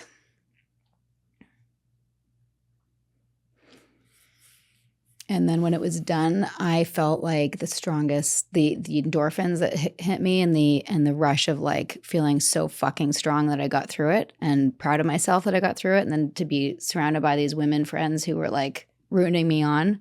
They're like, you did so great. And like trauma bond, which you talked about with Nadine. Yes. She mentioned that. Very real thing. Yeah, it's very real. She mentioned the power dynamic. I think obviously that does 100% happen, trauma bond with the power differential and abusers, but trauma bond can also happen with people that you're bonded with. Like even within my sisters, we were trauma bonded. So obviously Lauren and I with the power differential, but with my sisters, we had like gone through this horrific thing together. And yeah, I don't know what else you want me to tell you, but it was like the worst. Yeah, I don't know. You were thinking about to get through it. You're disassociating, and you're also thinking about like your baby. Mm-hmm. Yeah, we'd learned this thing in NXIVM called state control, which is like accessing different emotional states to like get through like I could bring up like an excited state if I was feeling low energy, like I could get like excited about something. So I went into a love state. I went into a disassociated love. Like I love my son so much. Like I'm the most loving. Like I brought that up. So I was like somewhere. I was like disassociated into another realm for myself. And then I came back to it, and then Lauren was there. So now I'm bonded with her, and I don't even remember the rest of the night. I don't remember how I got home. You said though when you were done, it's like this almost the endorphins are kicking, like it's a weird rush. Was there, so you don't even remember going home or anything like that. So is it fair to say you kind of stayed disassociated in a way? I do remember walking into, I don't remember if I got a ride home or if I took an Uber or what, but I remember when I walked in, I remember Nippy was working at his desk and he was still up, and I remember like I wanted to tell him so badly. But you couldn't. I couldn't. No, it was a secret. I mean, he's your husband though. Like he's going to see that. I know. We had a plan that when it didn't get to this, but like, because me and one other woman that were in there were the only married women in DOS who'd been branded. And we were like, what are we going to tell our husbands? And it was like, we had a plan about like, you know, that we did this thing as a, like we had some story that Lauren had asked us to say, but we never got to that because everything exploded before we could do that. Right. Before I get there. Yeah. Though. Do you remember at any point before you got home? Mm-hmm. Obviously, you said you don't really even remember how you got home and all that. But at any point in the rest of that night after the rush dies down right afterwards, do you remember feeling any anger or resentment or even slight understanding of like, oh, this is now different. This is not the organization that I was telling myself I was a part of? I think I was still feeling the rush of endorphins and whatever came from like my body reacting to like protecting myself. I felt like I had overcome a great physical feat. Like I'd run a marathon and I was proud of myself.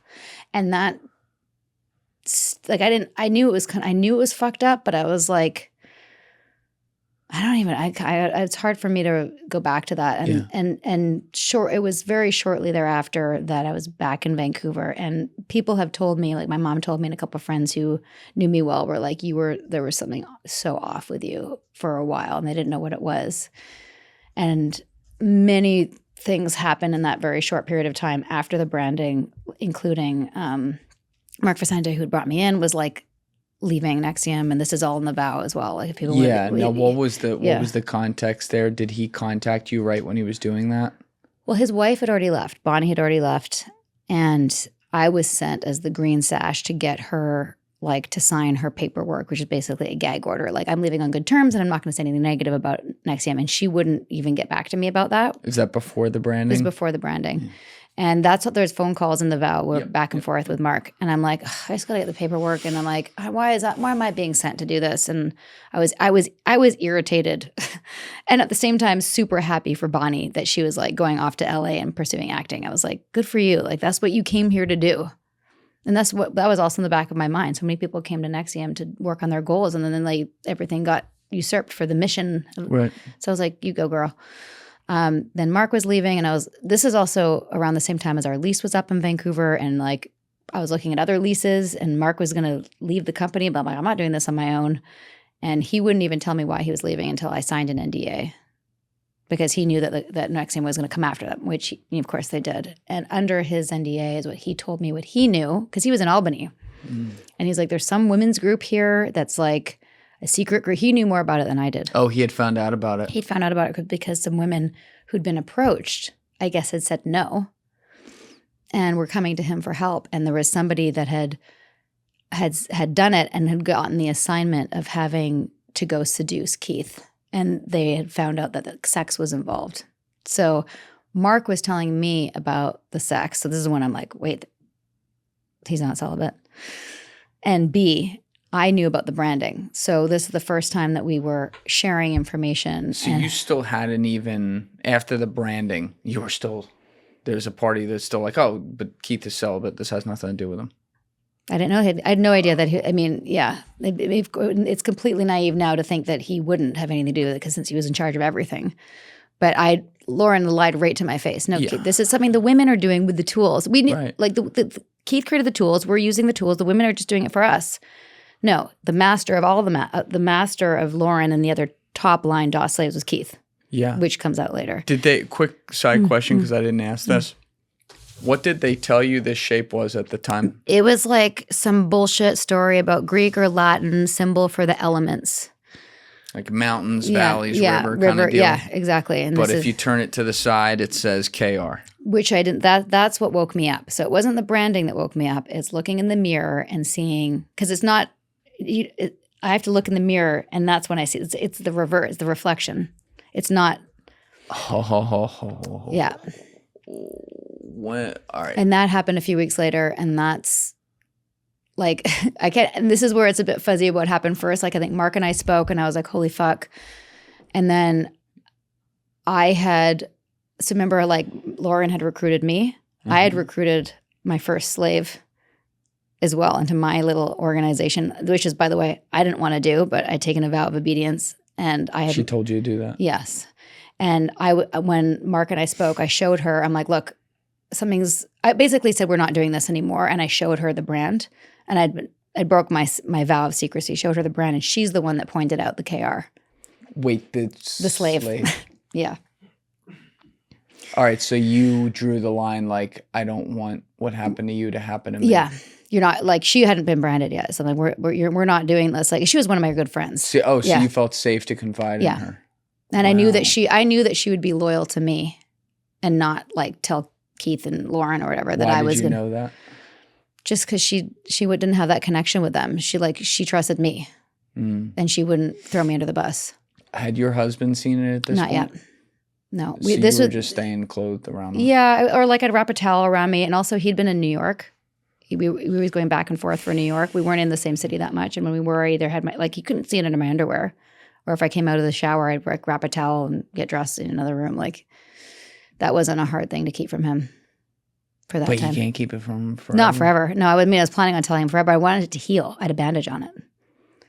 It wasn't healed yet. And you couldn't see the bandage? I mean, this is a big scar. Yeah, with the bandage under it, it stays under the underwear. I'm looking at your finger. I mean, shit. It was this big. It was like this 2 inches by 2 inches. It was huge. So Mark and I decided, I asked Mark if he would tell Nippy, because somehow I felt like. Because you confided in Mark that you were a part of this organization. So I said, can you please tell Nippy? And then somehow like I wasn't breaking my vow of secrecy, which makes no sense. It was like I was safe under his NDA with him. But you still felt like you had to keep, you were so. Yeah. Wow. Nippy was in New York when he found out. And I was supposed to fly out to New York for the next would have been beginning of June. Mark knew details that you didn't. He knew Yeah. that there was sex involved. He knew it had to do with seducing Keith, and Yeah. he knew that this organization existed. But then you knew details that could fill in blanks Yeah. for him because you had been put into it. So Yeah. you guys communicated about that. Yes, for the first time we weren't siloed, and Okay. we were able to kind of actually understand what it was, which was an MLM based on blackmail. Yes. So his wife had left. He was thinking of leaving? He at this point he had left. He had left. resigned. He had resigned. And I wanted to know why. Okay. And So this is like spring 2017. Yeah. And so this is now May, when I was supposed to go back to New York for a coach summit at the beginning of June. Nippy was already there. Mark told Nippy, we decided to do business as usual. I flew to New York. I'll never forget because it was Nippy's birthday. It was May 29th. We celebrated his birthday. The next day, we drove up to Albany. He dropped me off at the FBI. I went and told the FBI everything that I knew, that Mark had set up that appointment. Nippy went to pick up his SOP paycheck because they hadn't paid him in months and months, which was a big win because he got whatever he got, like 20 grand or something that he'd been owed. And we were trying to get that before we pieced out. Got his check. I went to the FBI. And then I was supposed to go to the summit, this next coach summit, and my mom knew by now. I told her, and Was your mom out at this point? Oh yeah, she only took a little bit of curriculum, and then she pieced. Yeah, she came to a couple of weeks just to help me with the baby, and also just to keep an eye on things and make sure I was okay. She was just trying to stay in my life. How did I want to backtrack for 1 second? Mark tells Nippy this whole process you're talking about with FBI happens. Yeah. He dropped you off at FBI himself. Yeah. What was the conversation like for the first time when told the FBI? When you talked to Nippy in person? Did you show him the brand? Yeah. What was that like? He was very angry, but not at me, which was a relief. He luckily had enough context for how the organization operated and how I got I don't know what Mark told him, but he was he wanted to go postal, yeah. And he actually had to see him and be in a car ride with him for a little while. With Keith. Yeah. And that's when Keith told him about having a baby with Mariana. Right, I know. There's so much going on. I know this is hold on. I know. When you have that conversation with him, did Nippy feel guilty? Yeah. Yeah. I mean, if you ever want to chat with him, I'm sure he'd be happy to tell you, but he felt it's he did and he didn't. He didn't feel guilty, he wasn't able to protect me. Ironically, a society of protectors, right? That whole male protector role he wasn't able to do. But he also knew that we'd been divided and there was nothing he could have done. So he was very angry. And to this day, I'm you need to go to boxing or get this out somewhere because he never, we got justice. Keith's in jail, but he didn't get to, Yeah. do his thing. Yeah. I can't even fathom that. How long was that conversation with him when you had it? I don't know. That period of time of telling Mark and getting out in the FBI was a 2-3 week period, and I don't have a lot of memories from that time. Okay. I wasn't sleeping much and I wasn't eating much. I can imagine. I was my whole life was flipped upside down. So Nippy, let's just review this so people can follow along. Nippy says, "I'm going to take you to the FBI in Albany. You need to tell them everything," and you completely agreed. You're yeah, fuck yeah, let's do it. No, we were in blow up mode. I was. Take the house down. Yeah. Okay. I was so mad. And the other thing I didn't say is that I knew what had happened to me, and I knew that there were all these women that I'd brought in to Vancouver, and I realized very quickly that a lot of them were in DOS and getting lined up to get branded, and I was livid because I had been lied to, and I knew that they'd been lied to, and then I found out. Because this all unraveled very quickly as we tried to get people to not go to. There was another round of branding that was supposed to happen. Yeah, the next level of DOS slaves, including my best friend, who hadn't been branded. She hadn't been branded yet. Not under me. She's Paige in my book, and she was I was you're not getting on the. Do not get on the plane. And I showed her my brand over FaceTime when I was in New York. How did she react to that? She was terrified and we had to come up with some excuse. She was sick and you know, I was doing everything I could to, you know, protect her. Wait, now is that before FBI conversation or after? After. So after the FBI, yeah. What was the FBI conversation like? It You was just brutal. walk in and say, "I have a fucking case to give you." Yeah, Sit down. And the guy was like, "But you asked to get branded." And I'm like, "Yeah, but I didn't ask for his initials on my body. Like, who would do that? I'm a married woman. Why would I want this man's initials on my body?" And like, I pictured that he'd be like, "Okay, we're gonna go raid, you know, the neck," and then I mean, they got to get the info. Yeah, first, they got to get yeah, but this is my. I was hoping that it would move a little faster. She's like ready to go fucking burn the whole. Get the torches. Let's go. That's what I had. So they take you in, and how? Do you remember how long you were being interviewed? Like maybe an hour, not very long. That's it? An hour? I don't know. We've been in here for 5. Yeah. Who the fuck was your interview? I know. Somebody who did Call not up know. the Oreo. They fucking sucked. Keep in mind, my interview with the FBI after the New York Times article came out, so this is months later, I spent 2.5 days with them. Yeah, because now they got to do the work. But an yeah. hour the first time? No, maybe more. I have no. Did you whip the brand out? Yeah, I showed them everything. Yeah. They were like, this is definitely unconventional. And weird. Unconventional. Yeah, they're like, I don't. The poor guy. This was not. I don't even know who I talked to. Like the guy that I spoke to was not the person I should have been speaking to. Yeah. Sounds like the fucking cleanup crew or something. Yeah. You talking to the janitor? An hour? I don't. Maybe more. I don't know. You know how many times today I've had to be like, well, there's 6 questions I want to ask right there. We're only going to get to 1. Fuck it. And like I said, we're like 5 hours in. Oh, shit. That's crazy. Yeah. All right. So you at least gave him the basics. You gave him the spark notes. I gave him the basics. And keep in mind, you said something about like we were whistleblowers, which is absolutely true. In 2009, this is a whole another tangent, but there's another group of whistleblowers who tried to expose Keith. Who were they? They called them the NXIVM 9, and they were a group of NXIVM women who had like thought that Keith wasn't doing things above board, and they tried to handle it internally and meet with him, and that's all on tape, and you can like Google that if you want to see it. And they ended up. Keith let that be recorded? Yeah, because he recorded everything.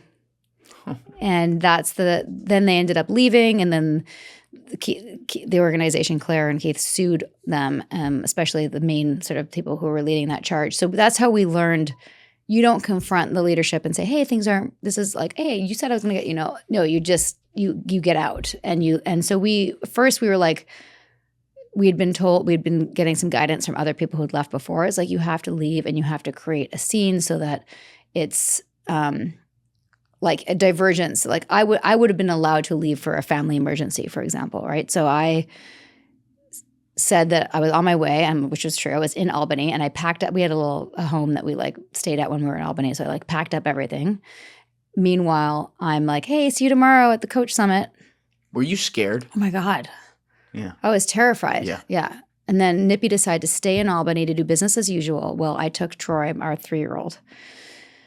I took a 9-hour train from Albany to Toronto because my grandfather, crazily, ironically, had a cancer diagnosis, and he was going in for a surgery. So I was like, I used that actually thing that was happening in reality as my out. So I was like, I'm going to go say potentially goodbye to my grandfather, and I'll be back for the summit. I was planning also to do business as usual. My mom was like, do not go there. The hooks that they have in you are so strong. She was worried that I'd get like hooked back in. I didn't think I would, but who knows, because I didn't do it. Mom was smart. So I just got my belongings and left. And then that whole 9-hour train ride, Troy had his iPad on. He slept for some of it, but like his iPad. And I was like FaceTiming and showing the scar and like getting people to not get on a plane and trying to shut it down without them, but only telling people that I knew wouldn't go report on me because I didn't want to get sued or my collateral be released. So you're immediately going into help mode and save mode, which is great. Mm-hmm. And a lot is happening all at once. All right, there's 2 directions here. First direction, so you guys were scared, which I then imply to mean that it had already crossed your mind at this point that this guy, Keith Raniere, and potentially people around him could be killers. They could come kill you.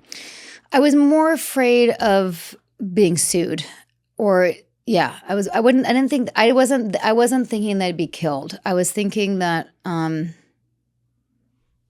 even remember what I was thinking. I was like, I have to get out of here. I have to get out of here and stop the branding. I have to stop the brand. I wasn't even thinking. I don't know. A lot of stuff going on at the same time. I can't quite put So myself back in it's like a tornado kind of. Yeah. You're scared. You don't even necessarily know everything you're scared of. Yeah. But the one thing that you can remember visualizing was a lawsuit, which is interesting because I don't know if I've ever heard about someone like packing up their house and trying to get the fuck out of here for a lawsuit. Well, no, I'm sure it's happened. But no, that wasn't why I was leaving. I needed to get my kid. I just needed to be away from it all. And I knew that. I mean, I had a toddler, and I knew I was never going to come back. And I knew that if I got close, like I knew that Lauren, but my mom was saying, like Lauren could, manipulate you into it, into staying. So I was terrified of being caught. I mean, I guess what I was terrified of was not so much being killed, like my collateral being released. I was nervous about people. I don't know.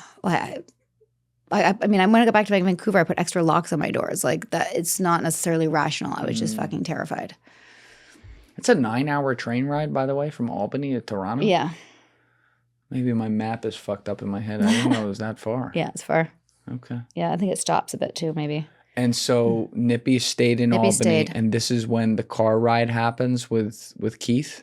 Yes, and it's also where he confronts Lauren and Jim, and Okay. that phone call is in the vow. All right, which happened first, the car ride? I think so. Okay, so how did that... I He know- was just told he had to get in the car He had with to and drive Keith was because going to be Keith in didn't there? drive. He had to drive Keith somewhere from like one thing to another. I don't think it was very And long. he didn't put his... He found a way to do it with a straight face. Mm-hmm. Better man than me. I know. I don't think he even knew everything we know now. Like, Yeah, but he still, knew enough. Yeah, he knew enough. But knew enough he to knew wanna- he knew that if he had done what he wanted to do, he'd be in jail, and he had to protect his wife and his kid, and he couldn't do that from jail. That's what kept him in check. Oh, smart man. And he also, we always joked about how like the coach summit that he attended where he confronted and recorded, what he wanted to do is go in and like flip the buffet, like the egg table, right? But like, and go postal. But he knew that there were people around Keith that would protect Keith, and he'd have to hurt one of his friends, or like, his poor friends would have to clean up the eggs. And like, he wanted to be the most effective. And so we created a scene, and we'd been told that the best way to exit something like this was to use our own issues against us. So like I had my Your issues. grandfather. Yeah, but also like he just got pissed, and like what man wouldn't be pissed to have his wife's initials? I mean, another man's initials on his wife. Oh, yeah. I mean, that's the least of it. I mean, it's like I can make a laundry list of things right now that are postal worthy. Yeah. So he decided that was the best way for him is to make a it's scene. a smart move. Yeah, and he recorded it, and that's in the vow, and it's such a great because he's just like for the first time doesn't let Lauren gaslight him. I mean, Lauren's like, what if it's something that you don't understand? He's like, you branded my fucking wife, and it's just like, it's like the closest he could get to punching somebody. No one stood up to leadership like that. Like it's like Scientology. You just don't do that, and he did it, and so like that's the next best thing. And that's there.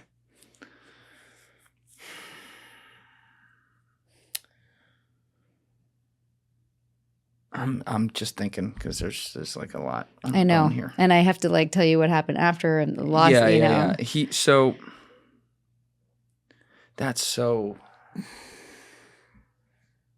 sinister that he had. I just can't imagine. But that's like.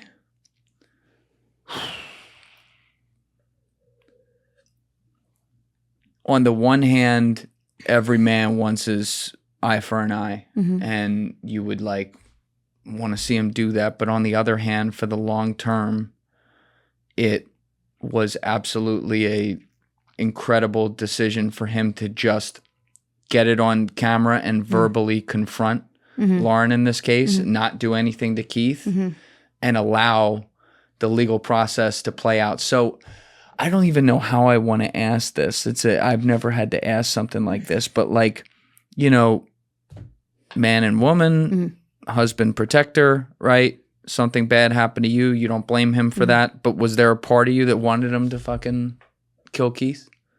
Like, did you hold any of that against him at the time? No, absolutely not. Like that would have been it's dumb. I wanted him not in jail. Like, even if he'd gone to defend me and hurt Keith, it doesn't matter. Like, how it played out was exactly how it needed to play out. Yeah. And the way that we did it, getting the media. I mean, first we went to the medical board to file the complaint against the doctor who did the branding. The osteopath. The osteopath, yeah.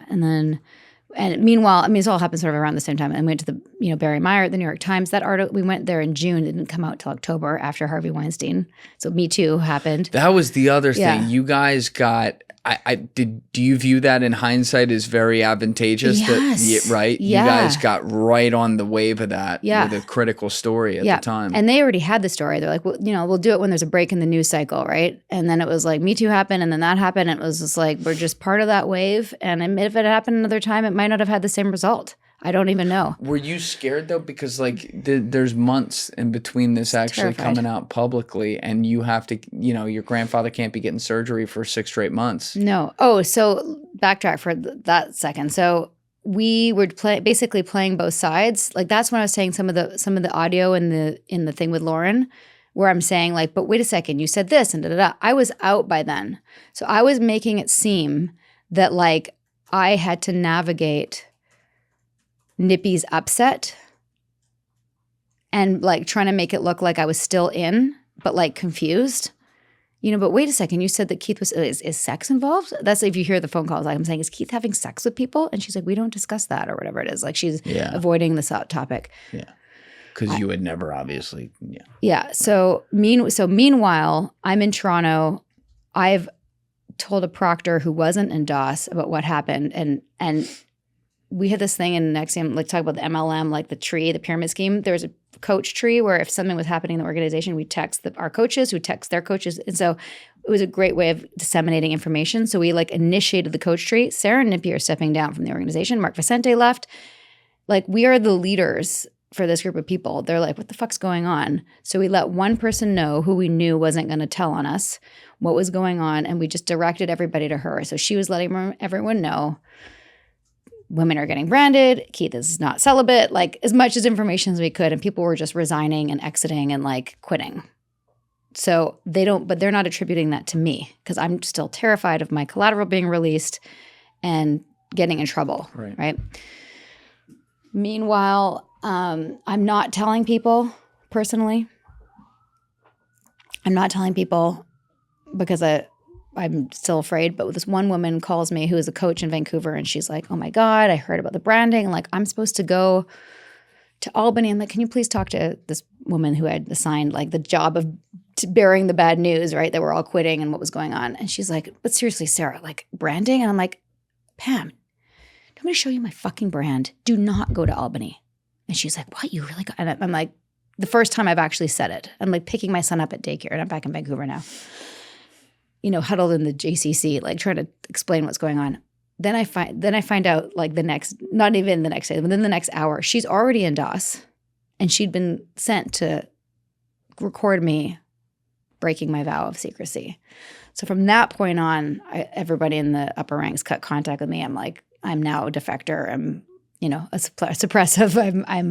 I've been revealed as being, not to be trusted. Do not contact. Is there a part of that though that also feels like a little liberating? Yeah. Oh, it's 100%. Like, all right, fuck yeah. you. Now is guns a-blazing. Right. So how did you first make contact? You had told the FBI. Mm-hmm. They didn't interview again, and for the 2.5 day thing until after the New York that wasn't Times. even them. That was a different different office, different district. Yeah, they put the real FBI agents on, apparently. Yeah, the district that I reported in didn't give a shit. I always forget if it's the Southern or the Eastern District. Yeah, they'll give a shit there. Yeah. Where any one of those will give a shit. Yeah. That's Albany, I guess, is where they're sending the 1/3ers or whatever. But yeah. So how did let's go back to Mark actually for a second, because Mark knew something about DOS and stuff going on there, and then you were able to corroborate it, and then he tells Nippy, you have the conversation with Nippy, you go to FBI, you get the fuck out of town. Mark is now left NXIVM, right? I have that right. We're all working together. Mark's working together. I mean, there's a whole other thing that we didn't get into that's in the vow, where Catherine Oxenberg, who's a famous actress. Yeah, let's do this. Actually, that's important because she's like royalty. Yeah, so she's royalty. She was in Dynasty. She's famous, and her daughter India was also in DOS, and she was also like part of the. I don't know if she's part of the harem, but she had been given an assignment with Keith as well. So Catherine and Mark and Bonnie and Nippy and I were like, those are the five of us. We're the main people that were all doing different things. Catherine was using her celebrity and her connections, like getting People magazine involved, and like, you know, I don't actually know I can't remember who got us the New York Times article, but somebody did. And that's what led to the FBI in, oh my God, is it the Eastern, what's Brooklyn? Eastern District. Thank you. Yeah. So Eastern District, I'm Canadian. The Eastern District, Mara Penza, who's here in the city, who I love, and she's my hero, was like, that's sex trafficking and we're going to get him, and did. No kidding. And she acted fast, and she contacted my lawyer and brought me to New York. That's in the vow. And I gave them my computer, I gave them my phone, I gave them everything. I explained how the organization worked. I mean, feels a little bit similar to today. Like, here's the straight path. Here's how it works. Here's what we did. Here's how, and I was the first of many witnesses. Were you ever afraid it was going to be turned on you at all? Like for a second, but I also knew that I didn't do anything wrong. Right. And that I was operating on a false premise, and that everything that I had done was under the certain context, and I was wanting to, you know, do the right thing. And from that, I mean, as soon as I saw what was going on, I feel like I did the right thing, and I was just like, you know, here's what I got. And you were mass calling, like you said, a bunch of people that you just recruited into the organization. Yeah. For regular, you know, improvement, and being like, get the fuck away from this. Yeah. And at this point, now that they knew that I was a defector, I was calling people directly, and I had an event at the center where I like showed people the brand, and we like. How did they react to that? I mean, up until then it was a rumor, you know, and they didn't. I mean, to see it is pretty like it was pretty graphic, you know, and people were really upset by it, and they didn't. You know, they almost needed to see it. Some of them just hearing that Nippy and I were leaving, like their leadership was stepping down. They're like, well, if they're not involved, I'm not involved. Other people were like, I need to see it. And so Catherine Oxenberg was a part of this group because she had been involved. Yeah. She has a sister, right? I believe she does. I think so, yeah. Can we Google this? I want to make sure I have the family right, Deef. So Google Oxenberg Epstein. Uh-oh. So the sister was used by Epstein, if I remember correctly. It's been a while, but the sister, I don't know about this. Was Christina. Oh. Christina Oxenberg, a second cousin of Britain's Prince Andrew. Oxenberg was part of the same social circles as the convicted sex offender and his associates during the 1990s. All right, it's all. There's a lot here. So the Oxenbergs are interesting. Can we click their Wikipedia, Deef? They're like royalty from another country. It's not Britain. What country are they royalty from? All right, yeah, Catherine, American actress. Oxenberg is the daughter of Princess Olivia of Yugoslavia and her first husband, Howard Oxenberg. She twice played Diana, Prince of Wales, on screens. This is Catherine, who we're talking about. The other one, Christina, went, if I'm remembering correctly, it's coming back to me, she went to Tara Palmieri and had Tara interview her on one of Tara's two podcasts. Tara did like 2 8-part series. One was basically called Epstein. The other one was called Maxwell's. This is like 5 years ago. And there were multiple episodes where Christina brought her into the inner sanctum like, yo, these people were running around. Here's what they were doing. I knew Ghislaine in the 80s or whatever. I knew her in the 90s because of the circles she ran in. Wow. And was like whistleblowing, I believe, on a bunch of that stuff. That's her sister? Yes, to give her credit. Is it her sister? Did we find that out? Can we go down It's definitely a little related. bit? It'll show it on the right side. Daughter of Princess Elizabeth. Yeah, so she's go down a little bit, Deef. Relative Catherine Oxenberg's sister. Yeah. Oh, God, so I never that met is her. quite fascinating. Wow. That like Catherine is in NXIVM and then Christina was stuck in these circles because they're both from New York too. Yeah. Like two separate sides of a different coin. So many like I don't know if it's a true document, but I saw Ali Mack on one of the flight logs. On the Epstein Yeah. flight logs. I mean, on the internet. Like, I don't know if it's true, but like that's, and I didn't know Can we about Google that, Dave? Let's see if it's true. Allie Mack Epstein flight log. She goes by Allie officially. Allison. I think probably Allison Mack. All right, let's do Allison. You got anything? It just says there's no evidence, but that's Google AI. Yeah. Yeah, maybe that's Also said nothing to see here when we typed in Jeff Bezos. All right, Allison Mack wasn't I mean- the Ghislaine. By the way, for the record, I wish her all the best. I feel the same no ill feelings with her and Lauren. Like anyone who's woken up and denounced Keith, I'm like, Yeah. So because she's featured throughout the Vow. Obviously, we talked about this earlier. Mm-hmm. She also had, the anorexia problems, if you will, like eating disorder problems to try to please Keith. So yeah, she was tiny when I she saw is her. a victim in that way. But she was convicted because she was a part of DOS and someone who recruited women into it. Mm-hmm. But she renounced it in court. And served, I don't know how much in the end, but you probably Google that, but not as much as she got off, I think, a little early for, good, whatever it's called. Now, you never, obviously, you got out right away when this happened, and then you pushed recruits away. So you did all the right things. But do you think this kind of goes back to something we talked about on the last episode, but someone like that, she ends up going down in it because she didn't blow the whistle. Allie? But is she is she a victim or? Absolutely. Like nobody, even Claire, Lauren, Nancy, Allie, nobody signed up for what we ended up doing, right? These women ended up doing more and they did illegal things and need to be held accountable. And it's not like one or the other. Yes, she was a victim. She also did illegal things. There's a legal system for that. Yes.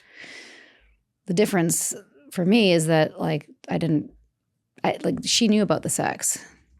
Yeah. And she knew that when she was bringing people in that they'd find out about it later.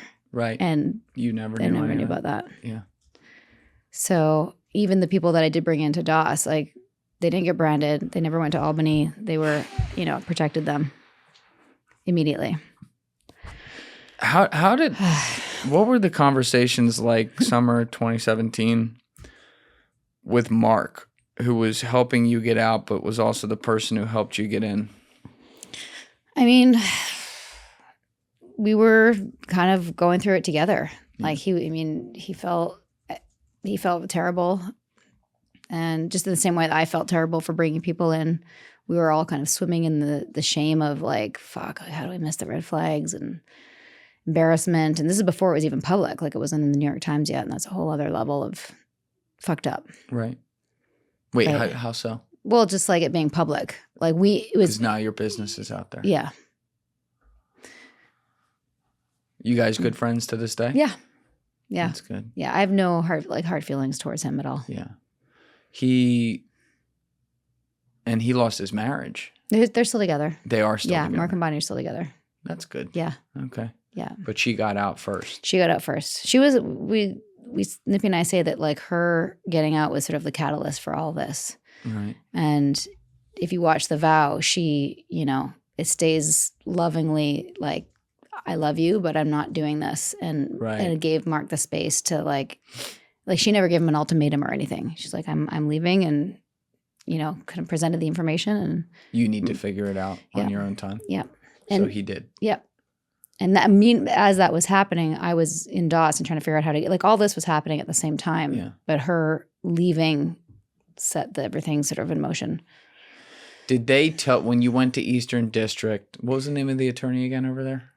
That Mara Penza? Yeah. Yeah. Yeah. Mm-hmm. So when you're was that where it was the 2.5 day interview? Yeah, in Brooklyn. There. Yeah. Mm-hmm.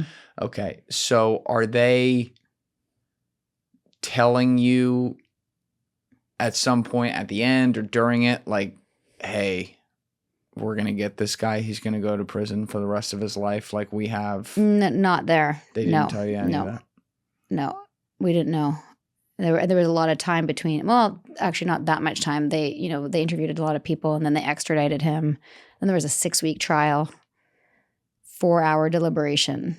And then the 120-year sentencing came, I don't remember how many months later, but that all happened pretty quick considering how slow things most usually go. Yeah, I think he was found guilty in like 2019 or something, right? Mm-hmm. Okay.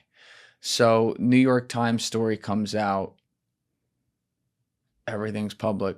What was your initial reaction? Like, did you have people from your childhood or friends reaching out like, oh my God, I'm so sorry. What was that like? Crazy. It was so crazy. And also I was really happy that it was finally out there because we wanted to like go on the offensive. You know what I mean? Yes. But at the same time, the article, if you read it, is very dry. There's no emotion in it. And it's very like, these women did this. And it doesn't really explain any of the, indoctrination and cult. It's like, they're trying not to get sued too. So it's like this very data, like fact. Yeah. And there had been 2 other women that were supposed to be on the record with me. One of them changed their mind at the last minute. Why? Scared. Yeah. And also was in the vow and changed her mind about that. And the other woman's story, they didn't put in for space. So it was just me. And these are like, I just felt so alone. Like I was, even to this day, like there's just so many people that have been affected by this and no one's like come out and really owned it in the same way. You know what I mean? I think you should, I don't want to tell you how to feel. Okay. But I think there has to be an aspect of that you should be really proud of yourself because like I don't want to speak for other victims. I can't imagine all the different emotional things they're playing with there, but like you need at least one person to break the dam and not really the way I want to say it, but like be brave enough to come forward. And you did that. And I can imagine, I can imagine you feel alone with that for sure. But like you spoke for all of them. And I'm sure not only did they all know that, but I would venture to say off the record, there's probably been some that have reached out to you and told you some version of that. Am I right about that? Yeah. Yeah. 100%. So that should, again, I don't want to tell you how to feel. No, I appreciate that. I would hope you feel very validated by that. I do. Yeah. And I also recognize that a lot of the women have, a lot of shame about it because of sexual stuff, which is largely how these people get away with it because they rope them into doing the sexual things and they don't want to be, so who wants to be associated with that? Yeah. Yeah. It's the thing that never goes away for people. It's like the ultimate betrayal. I mean, I make no, this is like total what happened to you. It's there's no distinction there for me. I mean, it's just like I've never seen anything like it. I've heard some fucked up shit. Yeah. Heard some pretty fucked up stories. This is a one of one as far as like the things that happen. I've never really used that word, but it felt like that. Yeah. And again, I also haven't experienced that, so I can't, the actual victims that may say, hey, no, that's not. So I also don't want to, you know what I mean? Like, I don't want to, it's the closest I've ever. I said that, not you. Thank you. That's fine. But in terms of a boundary crossing, which is really ultimately what happens slowly over time with cults, is your boundaries are getting more and more and more removed. Your autonomy is less and less. And I just like the absurdity that Keith would think that he could put his initials on a married woman, especially Nippy's wife. Like Nippy's 6'2". You know what I mean? Like what a fucking ridiculous thought that he's a megalomaniac. Yeah. He has no concept of reality. No. And that he could get away with it. And I think ultimately that's what was happening, is that he recognized that people would leave him, and he was trying to create a system of loyalty with blackmail through the branding and keeping people locked in. But it's what blew it up for him. He got greedy. Yeah. And messed with the wrong people. Troy, your son Troy's 11 now? Mm-hmm. Does he know any of this? Yeah. How old was he when you told him about it? I started telling him slowly as it was age appropriate. I got emotional when you asked, just because he's been really supportive. And like, That's awesome. yeah, he's proud of us, and And my dedication is to him, to my both boys, and hoping that one day they'll read it. They haven't read it yet, obviously, and be proud. He's seen Nippy and I be like recognized for the vow and like in public, people who see us and, you know, want to give us a fist bump or a thank you. And Wow. that's cool. That's really cool for him. Cool. Yeah. He knows that we did something cool. Every now and then it'll like, he did an assignment for school where he like drew a picture of Keith behind bars. And I was like, oh, fuck. That was pretty epic. Yeah, I just hope it never bites him in the butt. That's what I really don't want. Why would it bite him in the butt? I don't know. Like, I don't want him to go to school with someone and to be like, oh, their parents were like, they were in a sex cult, or like, you know what I mean? Like that. Well, we'll find out how good a boxer he is. Yeah, right. Yeah. I think it'll be all right. Troy's like, he's such a cool kid. He's just he's a little baller. He's a baseball player, football. Like, he's just so into his sports, and he's just like, honestly, sorry. That's okay. Having a 3-year-old during this time kind of forced us to get our shit together, you know? And so I don't want to like pressure. I don't want to, it's a lot of pressure to put on a kid to say like, you saved me, but like being able to refocus into being a mom. You had a reason. I had a reason to like get out of the trauma and like get on with my life. And also having a kid just made me want to like warn other parents, you know, this is what it looks like. It's not just cults. It's like pedophile coaches and, you know, it happens in the Boy Scouts. It happens in gymnastics teams. It happens like any group can become culty. You got to know what the red flags are. So it's, sorry, I was grabbing tissue. No, take your time. Or paper towel. Yeah, I'm very grateful for Troy for giving me a reason to, you know, not wallow in it for too long and just get on with my life. It's funny how in the worst of situations, life can throw you these unbelievable silver linings that, you know, teach you more than you can even teach them in this case, in a way, through no effort of his own. But also I think it's pretty cool that like literally having him was the initial thing that started to make you go, wait a minute. Yeah. You know what am I mean? doing this for? Yeah. Right. What is this? What's going on? Because that protective mode goes in too, just like you were outlining. Like now I would imagine when it comes to being vigilant on, you know, the worst types of pitfalls, there's probably not a better parent out there than you and Nippy. Like you understand all of it, you know? Yeah. So if there were ever anything questionable around him, you know, around either of your boys, like you're gonna be up to that right away. That's, you know, so it's like you go through a horrible thing, you got to pull yourself out of it, but then, you know, there's something there's good you can use from it. Yes. And you're using it on your own kids, which is great. Yeah, and teaching them things like not just, you know, beyond predators, but just like, you know, teaching them how to trust their gut and to voice, like, and it's bit me in the ass a couple of times where Troy's been like, Mom, I've said no. Don't cross my boundary. And I'm like, shit, you're God right. Damn it. You're right, Troy. And I apologize. I apologize. We have such a great relationship. It's just the other day we started at a new school and we had like a school event and he was looking really grubby and I was like trying to get him to change his clothes because like I'd wear it was put on something nice and he was like, Mom, I'm fine. I'm like, and I was pushing and he again did that and I had to recognize like, oh my God, this is me wanting to fit in this environment. Like, and I like, Troy, I want you to know I pushed and I'm sorry for that. And that was my own insecurity about wanting to like fit in the new school. And, you know, and he's like, it's okay, Mom. Is this perimenopause? I'm like, yes. Just blame it on that. I could blame a lot of things on that. That's still like, you know, because you said you started telling him over time. And he's only 11 now.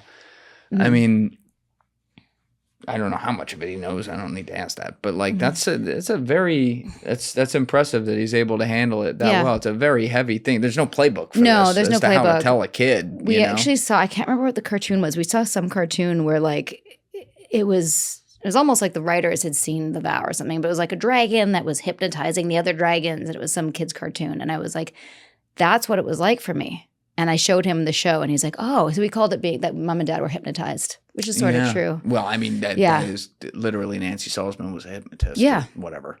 Yeah. I think there is a long, I'm not an expert, but I think there is a long-term aspect to that with like the psychological anchoring we were talking about. I would imagine from a neurological perspective, it's a very similar phenomenon to literal like on-site hypnotism in a way, right? Did you see the show Sirens? It's probably more of a chick show than you probably. Sirens. Why does that sound It was on familiar? Netflix, I want to say, like pretty recently, and it was sort of like one of those shows that was number one for a while. But Julianne Moore was in it, and she played the sort of like culty leader. And there was this one scene where she hooks in somebody, and it was just such a great depiction of what it felt like to be locked in with somebody and be seen and then with some and then be swayed. I don't know how to describe. You have to watch it to feel it. But when I was watching, I was like, that's what it was like to be under the spell. Yeah.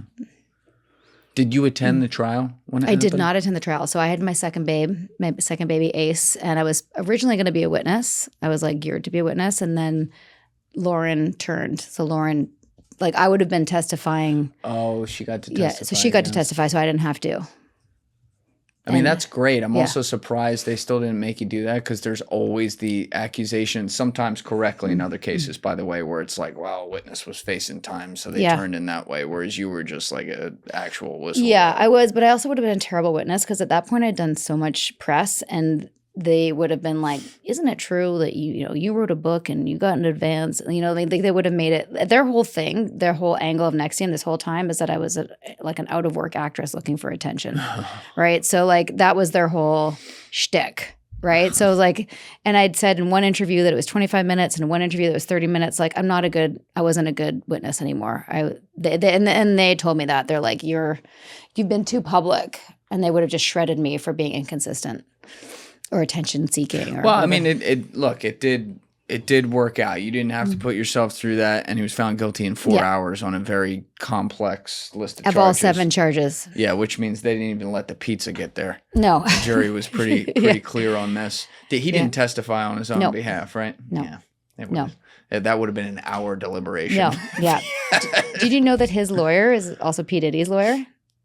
Wait, the dude with the glasses or Mark the lady? Agnifilo.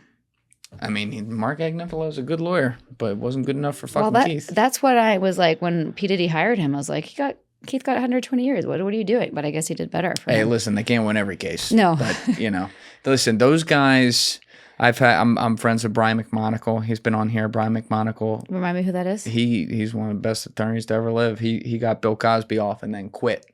And then Bill Cosby got found guilty afterwards. But, I've known Brian McMonagle since I was 4 years old. Wow. He's from my town. Probably the most moral guy you'll ever meet in your life. Maybe the greatest person ever. Like I will tell that to everyone I've ever known. But he has to do a really difficult job. And we talked about it. I had him in for episode 115, and he opened up about it a lot. It took a while. He's one of those like you got to talk for a while and then maybe he'll give you something. Yeah. But he really did. And like, I'm sure there's some guys that sit on that side that are actual scumbags and don't give a shit and just want to make a lot of money and win cases. But like, he ain't one of them. And there's some big ones that you would think might be that. And they're not. They believe in the objectivity of the law and putting the government to the test. And, when one of their clients is found guilty, who's actually guilty, and they did their job and argued their case, and that's what it is, like, they go home and they sleep okay with that. I was always wondering how they sleep. Like, but P. Diddy. Yeah, I mean, that's a whole other podcast, like 4 years. Yeah. That one, oof. I had Jesse Weber in here right before it started. He's the guy on Law and Crime. Have you ever seen him? Yeah. He's great dude. And I had him on right when it finished. So I think it was episode 220 with him right when it finished. But I had a feeling that was going to go down that way because the case had so many problems. Yeah. I mean, to me, he's so clearly just one of the worst people to ever walk this earth Unfortunately, that's not evidence in court, though. Yeah. They had amazing evidence against Keith, Mm-hmm. right? Like they were able to build that case on all the charges. It was clear. They had him on tape everywhere. Yeah. With Diddy, it was like one of the main witnesses, like didn't even show up to court. Oh, I didn't know that. Yeah. Mm. Yeah. I think it was witness 3. Correct me in the comments if I have the number wrong, but like she didn't even show up. And then the Cassie one, that's the girl who he beat the ever living shit out of. In the hotel. Horrible. Yeah. But like there was also because of other witnesses, there was a lack of clarity on some of her credence or whatever. It was a messy case. But I do appreciate the judge still gave him 4 years. Mm-hmm. And from people I've talked to, again, correct me, experts in the comments, like this was the kind of thing where if it were someone else and they'd been found guilty of the same charges, they would have gotten time served. Yeah. And they'd be out of there. So the judge still gave him time, and hopefully he's blackballed forever. But there was some other stuff going on there. Right. That was some blackmail. I can't prove this, but I think there were some other reasons for that. I'm blackmail. sure. Yeah. I mean, if Keith gets 120, he gets 4. Like that's crazy. Yeah. I totally agree. Crazy. Totally agree. But like better than nothing. Yeah. Did you feel it's better than nothing for Diddy, but for Keith, once you knew he was going away forever, was there a sense of relief? Oh yeah, relief, vindication. Also sadness for like this world that we thought we were building that wasn't what it was. Like just the grief of all that. The lack of community, loss of community, all the collateral damage of all the people's lives caught up in it, years lost, like so much feeling. And then also, Keith's fucking smart. He's still trying to find loopholes. Did this whole thing about like the FBI planted evidence, started this big campaign, and blah blah blah blah. Like the evidence that they said, by the way, that they planted was about what the other Fernandez sister being underage, and like a photo of like a scar that was the metadata. This is a shit show. But like worst case scenario, okay, you want to do another trial? Let's get that sister on trial. The first time she didn't testify because she didn't want to be involved, and then she ended up writing a letter. What's it called? A victim impact statement. Yeah, victim impact statement that like put most of the other evidence. Like this, she's like he started with me when I was 15. Oh. And correct me if I'm wrong in the comments, something to the extent of okay, let's say worst case scenario, the FBI planted evidence. Let's try this again, and we'll start with Cammie on the witness stand. And he trafficked her here from Mexico. Yeah. I mean, it's like. Yeah. So you want to start this again, Keith? Like, so anyway, but there's just always the back of my mind that he's going to find some loophole, right? So far he's, living his best life in prison. Yeah, I don't think it's a very good life, thank God. But do we know of any family he had, minus the mystery kid? His mom died when he was young. His dad also has since died. He's got 2 kids. So one is the one that escaped, and the other one is Mariana Fernandez's son. And they're in Mexico. I don't know anything. I don't know how that's going. But as far as I know, she's still in. I mean, she's got Keith's son. She's still in? Mm-hmm. Well, she's still a believer. As far as I know. I could be wrong. Oh my God. Yeah. And their son's name is Kmar, which is a combination of Keith and Mariana. Oh, K-E-M-A-R, Kmar. Poor kid. Do you forgive Lauren? Yes. You do? Absolutely. She wrote a really beautiful letter that I got through my lawyer, and she knows that I forgive her. We haven't been able to talk because of the civil case, but I'm hoping, like, I really want to hug her and like have resolution. I don't know if we'll ever be like, friends again, but a lot of times past, her testimony against Keith was the nail in the coffin. She woke up. She's made amends. We're good. Good for you. Yeah. What civil? You can't talk to her because of the civil case? There's a civil case, Edmondson versus Ranieri. It's in action. Oh, and she's a witness in that or something. I don't really fully understand. I'm just not allowed to talk. She's been let out of it. Like she was originally, it was. Right. But we've let her out because she's cooperating, but I'm still not allowed to talk to her. Got it. Yeah. And that's still ongoing in court, obviously. What a mess. Yeah. All right.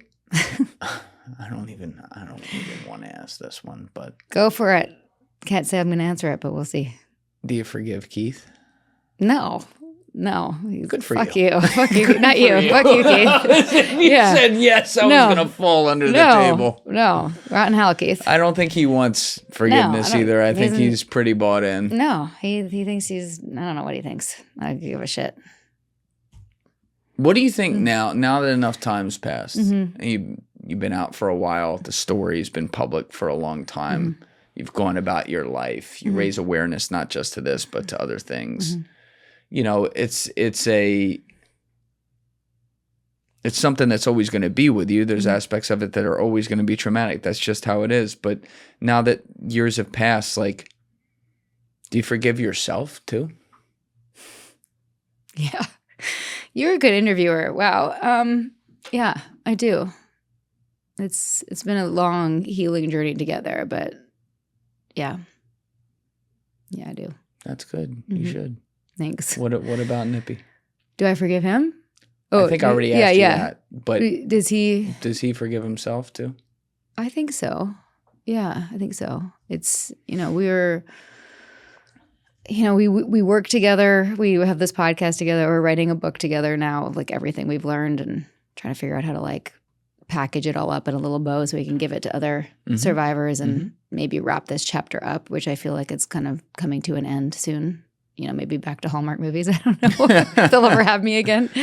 But,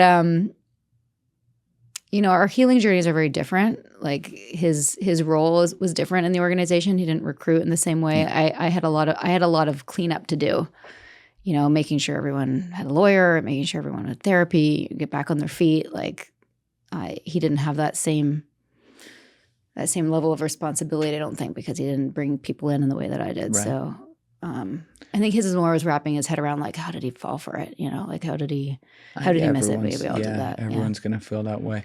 It's amazing though that you guys have a great marriage through all this, meeting each other in there. Then obviously you get the blessing of having some kids along the way. That's our silver lining. That's a huge silver lining. And like you guys get out together and everything. But were there times where you were worried your marriage wasn't going to work strictly just because of the weight of the situation, not necessarily your own two faults? Yeah, I mean, maybe at the beginning when the PTSD was really bad and we didn't really know what we were going to do.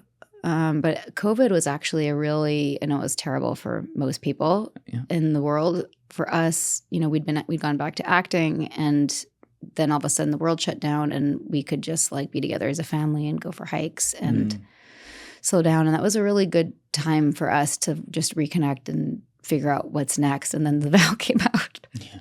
And then our lives blew up and we started a podcast. And we're like, okay, I guess this is what we're doing now. But that kind of happened by accident. We weren't like, this is going to be the next phase of our lives. But it worked. Yeah. Things happen for a reason. Yeah. It worked out that way. Yeah. And it's like you're constantly being able to face it together too, which I think is great. Not that you want anyone to be a victim, but if you're going to do it, you have two people that understand. I'm so glad I'm with him in this. There were so many other women that got out, like other women that I was branded with actually, that were alone and like their families were like, you joined a cult, you're dumb, and terrible. Their families couldn't. Oh yeah, like you would. I mean, we have distant family members that were like, I told you it was a cult, and I'm like, that you'd be surprised how some people are just not very sensitive to the topic. My immediate family was like, I'm so happy you're back. Okay. My mom and my dad, my brother and sister-in-law, like everybody's been amazing. We're like cousins and that's still crazy. Yeah. Like, fuck you. But so your relationship with your mom and your dad is great. Yeah. And so your dad was never in it or anything? No, he took curriculum also. Oh, he did? Yeah. Oh, he pulled him in too. Yeah. Everybody. God damn it. Yeah, there are no stone left unturned. Right. Yeah. But how does he feel? Like, obviously you said he's been very supportive. He's very supportive. But yeah, he did enough like curriculum on the outside to like get the benefit from it, like the goal setting and things like that. And, there was, in fact, my mom wanted to do an intervention and my dad was like, she seems good, Damn it, Dad. Yeah, I know. My mom was like, see, I should have done it. But I was like, why didn't you guys try to get me out? Like, even when people would joke about, like, you're in a cult or, like, that's weird. I'm like, nobody really sat me down except for one person at the end. That's in my book, actually. One of my best friend's husbands sat me down, like, tried to show me some of the articles. I'm like, it's all a smear campaign, you know? And he's like, that's not how the media works. Like some of it can be exaggerated, but like showed me the Bronfman stuff and all these things. And I tried to show him the Tourette's movie and he wouldn't watch it. I was like, look. Worried he was going to get it. I never forget. He like shut my computer. I'm like, look, Pepe, you're not even looking at like what's good about it. I'm like, I'm sure there's good. You're not looking at what's bad. And that planted a seed because I realized I wasn't willing to look at it because I'd been told that was all smear campaign and it's not ethical to take in this slanderous information about Keith. I'm like, well, what if part of it's true? I don't even know. So it just, you know, that's all you can do. By the way, if there's anyone listening who's like knows somebody who's into something like this, don't go tell them they're in a cult. Just plant seeds, ask questions. Plant seeds. Yeah. You know, and suggest they, you know, watch The Vow. A lot of people woke up from things they were in because they saw The Vow and they're like, oh shit, I'm in this similar thing. Because when you're in it, you can't see it. And you think that you're dedicated to something. And, you know, we can see that in politics and we see it in all sorts of groups where it's like you're, separate topic. There's a real, but no, you're absolutely right. I see it all the time. People get their meaning in very strange things these days that are threads. Forget like a full group where you're a community with people and stuff like that and get sucked in. But, you know, do you work through a lot of this with therapy as well? I think so, yeah. So that was a big help in dealing with PTSD? And yes. Like did somatic. you do that with Nippy as well? I mean, we did couples counseling. We still do. I did my own like cult related, like speaking to therapists who are cult specialists, which is a very different thing. Like your average therapist is not, if they don't understand coercion or they don't understand cultic dynamics or high control groups, they're not going to be able to help really. Whoa. Yeah. Especially if like this or Landmark or any of those other LGATs, remember large group awareness trainings, if you go in, those are therapy-based programs. If you go to a regular therapist, a lot of the questions will sound the same as the questions that were asked to me. And so it'll be very triggering. Yeah. So I was very lucky to have a couple of therapists who like already knew about NXIVM, already knew the players, already knew about Nancy. So that's huge. Yeah, it was huge. Very, very lucky. Do you forgive Nancy? It's a complicated one. She's never, I mean, Lauren wrote a letter, you know. Nancy could write a letter. If you watch season 2 of The Vow, there's actually, and she's being interviewed by The Vow people, and she said there was a time when she was more mad at me than she was at Keith. For blowing the whistle? Yeah. Keith was the one that ruined her life. I just exposed it. Not me personally, but like the group of us, you know. But like crazy. I was sort of the face of it, right? And she's directed that at me. I mean, that was a whole other thing. Like I was the darling of NXIVM. I was the top star recruiter. I was like bringing all these people into the organization, making tons of money. I'm saying I'm hurt. I'm saying I'm leaving. You don't call me. Right. You don't say like, hey, are you okay? Do you need an EM? Like, how can I help? That's crazy. It's crazy. And that's, there's actually a phone call. If you want to be very satisfied, season 2 of The Vow, Nancy, for some reason, saved a message where I'm like, the fuck are you doing? Why aren't you, like, you're like, I call her out and she saved this voicemail and played it for The Vow filmmakers. And they even called me and they're like, is it okay if we play this? I'm like, go ahead. I mean, captures a slice of the time where I'm like, why aren't you even reaching out to me? Like, she called me her bonus daughter. Cults will cut people off as soon as you're not in line with the mission. Seen it again and again in all these examples. Did this, like, we had talked earlier about you not necessarily having a religion or spiritual thought process growing up or anything like that, and then you found some meaning, obviously, and purpose in what obviously turned out to be a cult. But, like, what now? Now that you have kids and you're removed from this, like, do you ever think about what it's all for? Always. What do you think? Yeah. I don't know. Good answer. Yeah. I'll never know anything ever again is one thing I feel is when people are like, oh, it's this or that. Like, we're on this huge planet. We're going through space. There's like who knows what else is out there. I feel like I'm open, but also closed at the same time. You know what I mean? Like I'm a curious atheist. I identify culturally as being Jewish. I celebrate Christmas. I'm a human. I care about people. I do yoga. I smudge some sage. I drink my green juice. You know, like I have my patterns of things that make me feel good and grounded. I put my feet in grass. I go hike in nature. I microdose. I like try to take care of myself. There you go. Yeah. Is there a part of you that wonders how, like, how like a creator could let something like this happen on Earth?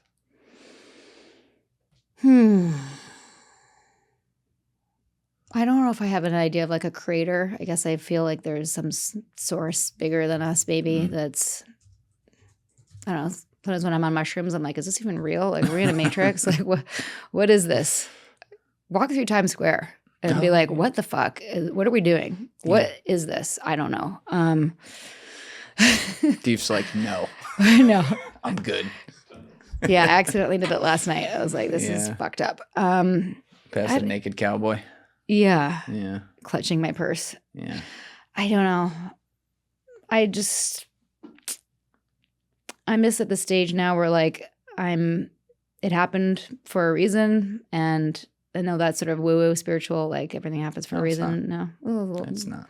It's how I've had to like, you know, make sense of it. Like, okay, I did that so that I could do this is sort of how I feel about it now. If there's someone listening right now who maybe is coming to the realization that in whatever context, you know, they're a part of a cult or caught up in something like that, and they are afraid to get out, afraid to say anything, just afraid to get out. Yeah. Start there. What would you say to them? I'd say don't tell anybody in your group. Don't go to your upline or your coach or your proctor or your priest or your whatever above you. Go outside the organization, do some research. We're a little bit culty.com/resources has a ton of things that people look at, books and podcasts and movies and cult informed specialists, but also like, you know, lists of what makes a cult. And if you're unsure of something, like go to Reddit, go to find people who've left and find out why they left. Don't tell the organization you're questioning, because that's really dangerous. But if people are part of something and they want to question it and they want to get out, there's so much resources on the other side that are available for people. Yeah, I've seen some really good examples of that with Scientology. I was obviously more familiar with that. But, you know, they have like an underground railroad system there of people which getting them out. They need it. I mean, it's crazy and it's scary. And, you know, I really appreciate you being so open about this today. I know none of that goes away, and it's difficult, but you know, you coming out has saved countless people who were in it and are able to get out, and people who would have been in it and now never did. So I hope you and Nippy can be proud of that. It's a pretty awesome thing. Thank you. I appreciate that. I'll keep that in my pocket on the hard days. Absolutely. So we'll have a link to your book. Thank you. Scarred, down below in the description. We'll also link. Let's make a note of this, if we would. Thief. Sorry. Let's link your podcast as well. A little bit culty. That'd be great. Hosted by you and Nippy. You guys talk to people from all different types of cults who have gotten out or exposed it, or which is very cathartic for us and very very meaningful. That's actually so. The delay in coming on your podcast, I was working on the next book, which is going to be a resource for, we're hoping to reach college-age kids so that they can educate themselves and inoculate themselves before they go out into the world. Oh, that's great. Yeah, okay. So I'll put that in. Very cool. When we have so it. when that comes out, I'll pump that on social media for sure. Thank you. But thank you so much, Sarah. This was that was the longest interview I've ever done. And I appreciate the kind line of questioning and the empathy. It makes it easier. Well, that's the least I can do. So thank you so much for doing it. Thank you. All right. Everybody else, you know what it is. Give it a thought. Get back to me. Peace. Thank you guys for watching the episode. If you haven't already, please hit that subscribe button and smash that like button on the video. They're both a huge help. And if you would like to follow me on Instagram and X, those links are in my description below.